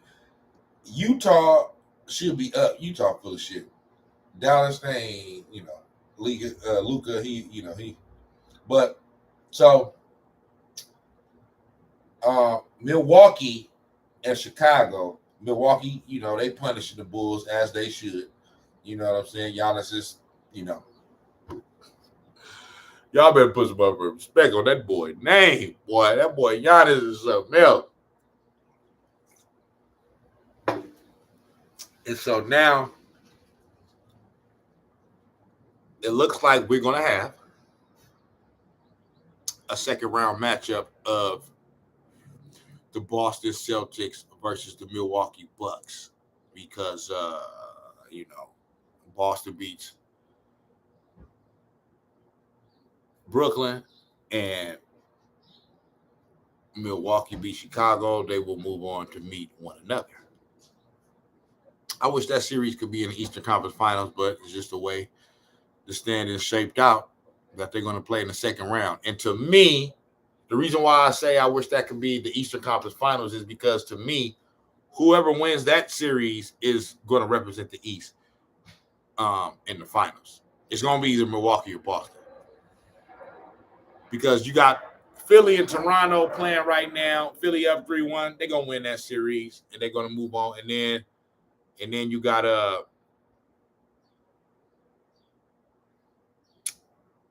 you have who else you got over there, man, in the East? Miami and Atlanta. And so it's going to be Philly against Miami. And I see Miami winning that series. Philly, I'm not a believer in them at all. I see Miami winning that series. And then, but I think either Boston or Milwaukee is better than either Philly or Miami. That's just what the fuck I just think. So I think the winner of the Boston-Milwaukee series is the team that's going to represent the Eastern Conference in the finals. And I said the same thing last year when Milwaukee played Brooklyn in the Eastern Conference Finals. I mean, in the second round, I said whoever wins this series is going to the finals. You know what I'm saying? It's just because you had Philly and Atlanta over there in the second round, and I'm like, neither one of those teams is going to beat Brooklyn or Milwaukee. You know what I mean? And that's exactly what's going on. Philly or Miami, Philly or last year you had Philly and Atlanta, and neither one of them teams was going to beat Milwaukee or Brooklyn. And this year you got you're going to have Philly and Miami, and neither one of them teams is going to beat Boston or Milwaukee. So to me, like I said, winner of the Boston Milwaukee second round series is going to represent the East. And that just is what it is. And I think the Warriors is going to the finals in the West. So I think it's going to either be the Warriors against Boston or the Warriors against Milwaukee. And the Warriors going to win it all, bitch. Win it all. Steph Curry. 4 rings. First final MVP. bitch. Tied up with LeBum James for rings. So, one ring before KD, one ring after KD. What you niggas gonna say then? What you niggas gonna say then, man? You ain't gonna be able to say a motherfucking thing. Even if the Warriors don't win the championship, bro, they already done enough to prove. They ain't never need no KD. We got a whole new iteration of role players with the same core, with the same three core players, and we right back to being a championship contender. That tell you. I mean, I said it back in the day. I said, long as we keep Steph, I knew the role players would when we was winning championships, a few years ago. I knew the role players would turn over. You know what I mean? We'd have some turnover with that. But I always said, long as we got Steph, Clay, and Dre, and Steve Kerr as our head coach, we and they are stay relatively healthy, we are going to be contending for championships. Don't mean we're going to win it every year, but we're going to, because we are a championship core. We've already shown that. We've already proved that. And that's what I was trying to tell you, bum ass niggas, back when, even when we had KD and the whole narrative started to be, oh, we needed him or we wasn't going to win no more and all. I'm like, look, we never needed him, man. And I would say, and this was like even 2019, 2020, I was like, man, we won a championship before him. Motherfucker be like, motherfucker on Facebook will say, that was a long time ago now. The league has changed. Yeah, nigga, we changed it.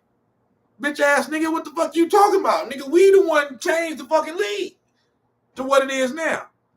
The league, that was a long time ago now, man. It's different. Everybody else been caught up and this and that and blah, blah, blah, blah, blah. And basically what motherfuckers basically saying is, without Kevin Durant, everybody else would have passed y'all up and y'all wouldn't have been shit no more. Y'all would have, y'all. But what's proven now is that that's not true. What's being proven now is that's not true. That's not true at all. We finished with the third best record in the league. For almost half the year, we had either the best record in the league or the second best record in the league. We end up losing that once key players started to be injured and be in and out of the lineup. You know what I'm saying? That's not an excuse. That's just facts. I'm just saying. I'm not saying, but and we were still even without Draymond for 30 games. Okay? And without Andre Iguodala a lot of the year. And without Steph Curry the last 12, 13 games of the season. We already know Klay Thompson didn't come back until after the All-Star break. But we really started to hit that nosedive once a little bit, or as some would say, a nosedive. Wasn't really a nosedive, but because my point is when Draymond Green got hurt. But my point is that we still had we was about 500 or above. You know what I'm saying? Without Draymond Green, we was like 17 and 15. He missed 32 games.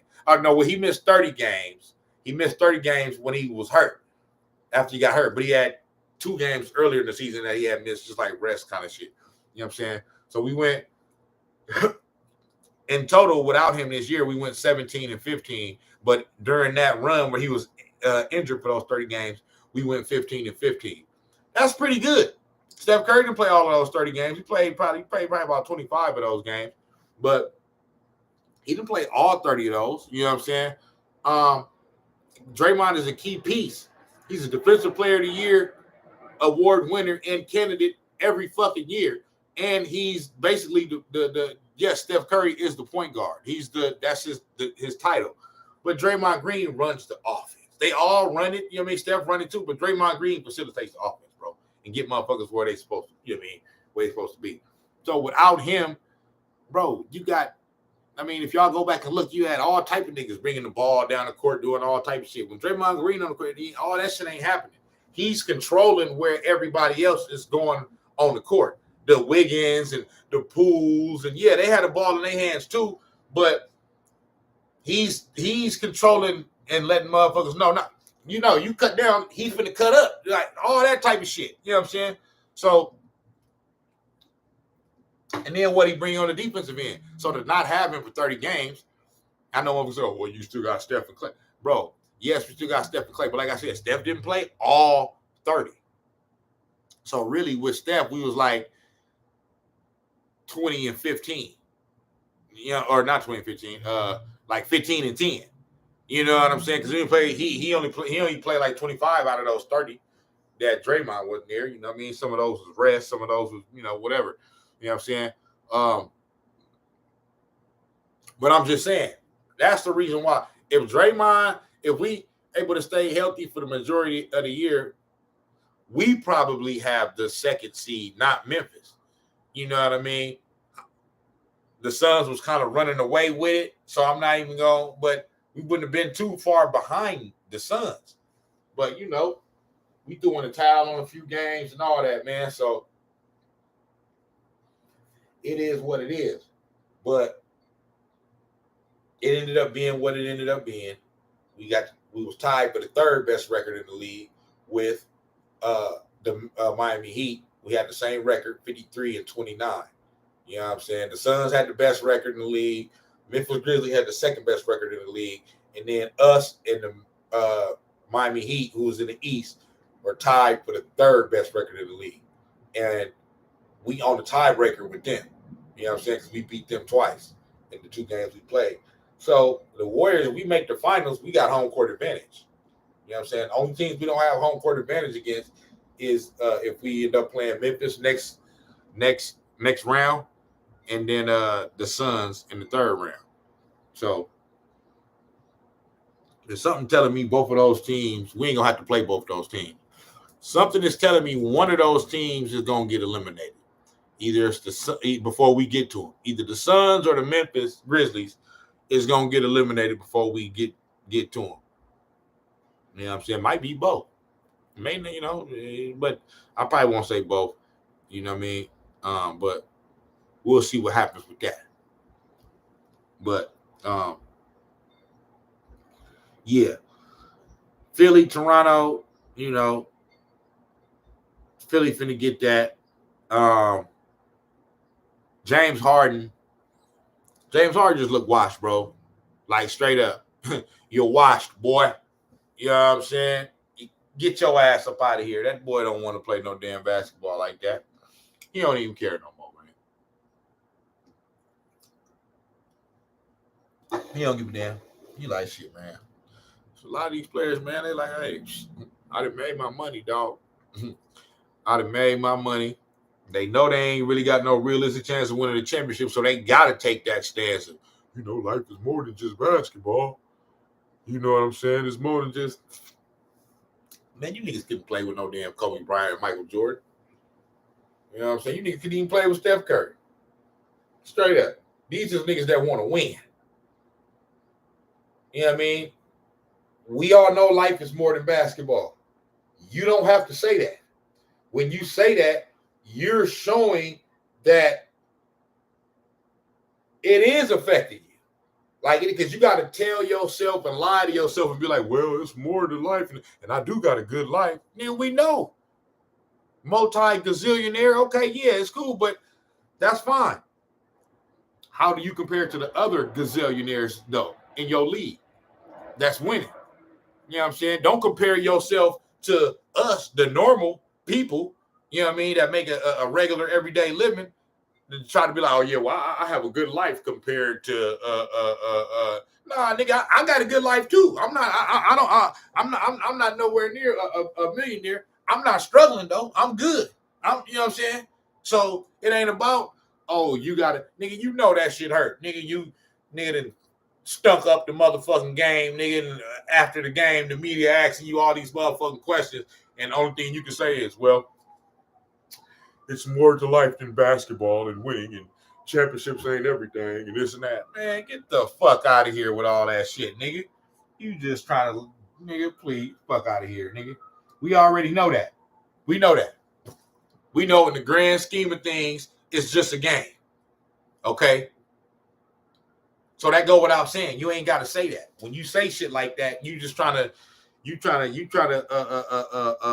throw niggas off. You trying to throw niggas that ain't like me off. You trying to throw dumb niggas off and have them looking over here when really they should be looking over here. Nah, you ain't throwing me off. You know what I'm saying? I seen that 3 for 15 you threw up, nigga. 3 for 15 with 11 points and 8 turnovers. Stuck it the motherfucker up, nigga. Yeah, don't come talking to me about that shit, nigga. Win the game. Win the game, bruh. So, yeah, man, we got to stop giving these players too much too soon, man. Too early, man, before they, achieve and accomplish shit. Saying, oh, this player has surpassed. Man, ain't nobody surpassed no motherfucking Steph Curry for nothing. Nigga, the Warriors is the only team that's in the playoffs that didn't won some shit. I mean, or that outside of the Milwaukee Bucks that got, it's other players that got experience and been on championship teams and stuff like that. But I'm saying us and outside of us and the Milwaukee Bucks who just won it, I mean, who would you trust more? Steph, Clay, and Drayden done it over and over and over again. I mean, you gonna trust the Phoenix Suns and they injury-prone ass motherfuckers? I'm surprised Chris Paul ain't got hurt. That nigga stay getting hurt in the playoffs. But Devin Booker got that motherfucking hamstring. And even if he come back, that shit gonna linger, bro. That's a lingering injury. You know what I'm saying? Like, that's not going to just go away. You got to sit out for a significant amount of time, you know what I mean, to get that fully healed.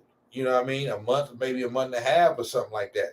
And at this point of the year, you just can't afford that, That's going, you run a risk of getting sent home because, one of your best player is, one of your best players is out due to injury. So he gonna try to come back, especially probably if they end up going down 3-2, he probably gonna try to come back, and you know what I'm saying. But if you can't play, you can't play, bro. If you pull your hamstring, you pull your hamstring. So he probably should not play for the rest of this series if they're able to win it and try to test it out the next series. You know what I'm saying? So,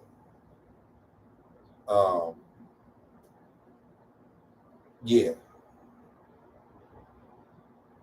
So you gonna trust Phoenix? You gonna trust Memphis, who's struggling with the Minnesota Timberwolves? They struggling with a team that gave up 2 separate 20-point leads to them. Young, immature team don't even know how to win. So, nah, I ain't trusting Memphis. Utah, Dallas, fuck out of here. In the East, like I said, it's Boston and Milwaukee, bro.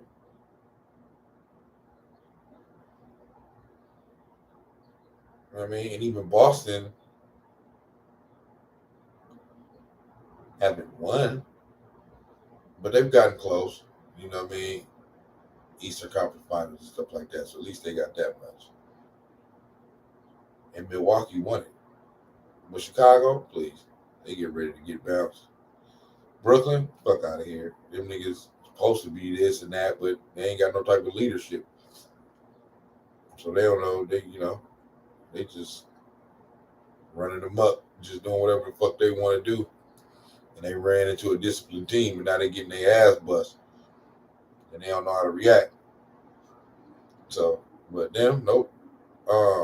Philly, that's just there's no belief in them, bro. I mean, like, please, James Harden, I don't believe in him. Joel Embiid, he kind of talked too much too, but these niggas ain't done nothing, bro. You know what I'm saying? Toronto, gonna get bounced by them. Gonna get bounced by Philly. So Miami is a wild card.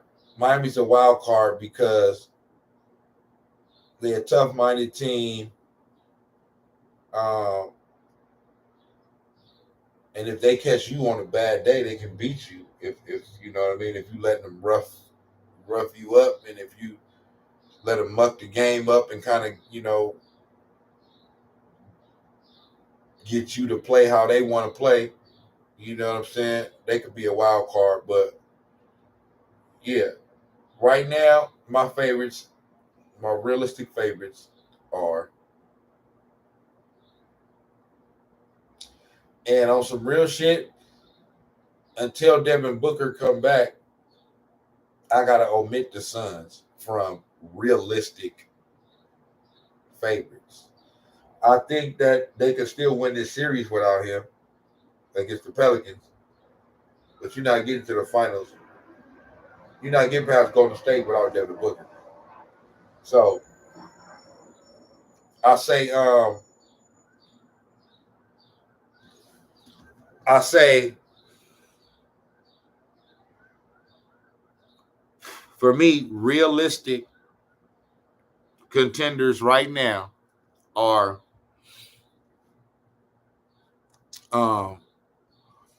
Warriors,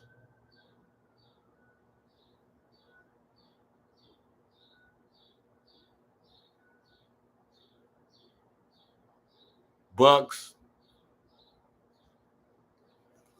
Celtics, and I'll throw a fourth as a wild card, like I said, Miami. But everybody else is not, to me, is not a realistic contender. The Suns, if the Suns were at full strength, obviously I would have them there. So it would be 5. It would be 5 teams. It would be 2 from the West and really 2 from the East. But I'll give the Miami Heat that respect and give them that 5th spot as a team that could possibly win a championship this year, just because they're the 1 seed in the East and they've been consistent all year and they're playing like it right now in the playoffs, even though they're playing against an inferior team. But at least they're playing like it. They're not playing below average. Like Memphis is a team that is supposed to be having control of the series that they're playing, but they don't have no control over that series. You know what I'm saying? So they're playing lower than what, at a lower level than what they play in the regular season. You know what I'm saying? So to me, I don't look at Memphis as a realistic contender. They wouldn't, to me, I wouldn't look at them as a realistic contender unless they got to the second round and beat us. They gotta not only get into the second round, not just beating the Minnesota Timberwolves ain't good enough for me. Especially how they look against them. You know what I'm saying? But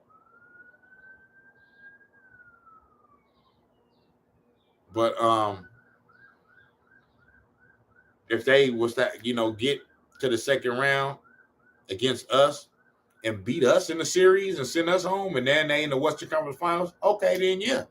But I got to see that first. They have done nothing for me to believe that they can, do that. I know they record throughout the season and how they played.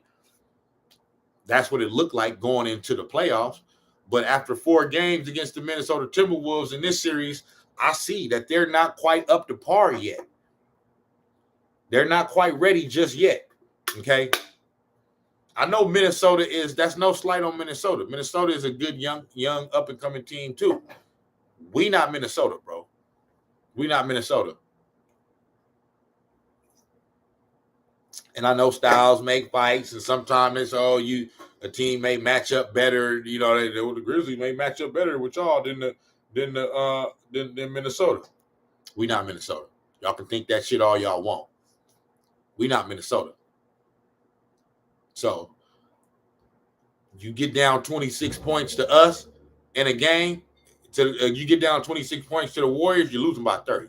Now I know the Warriors have had times this year where they've let teams come back, but if you get down 26 points to us, like the Memphis Grizzlies got down 26 points to the Minnesota Timberwolves, you're not in the playoffs. You're not coming back and winning that game. You're not. So that's just not gonna happen.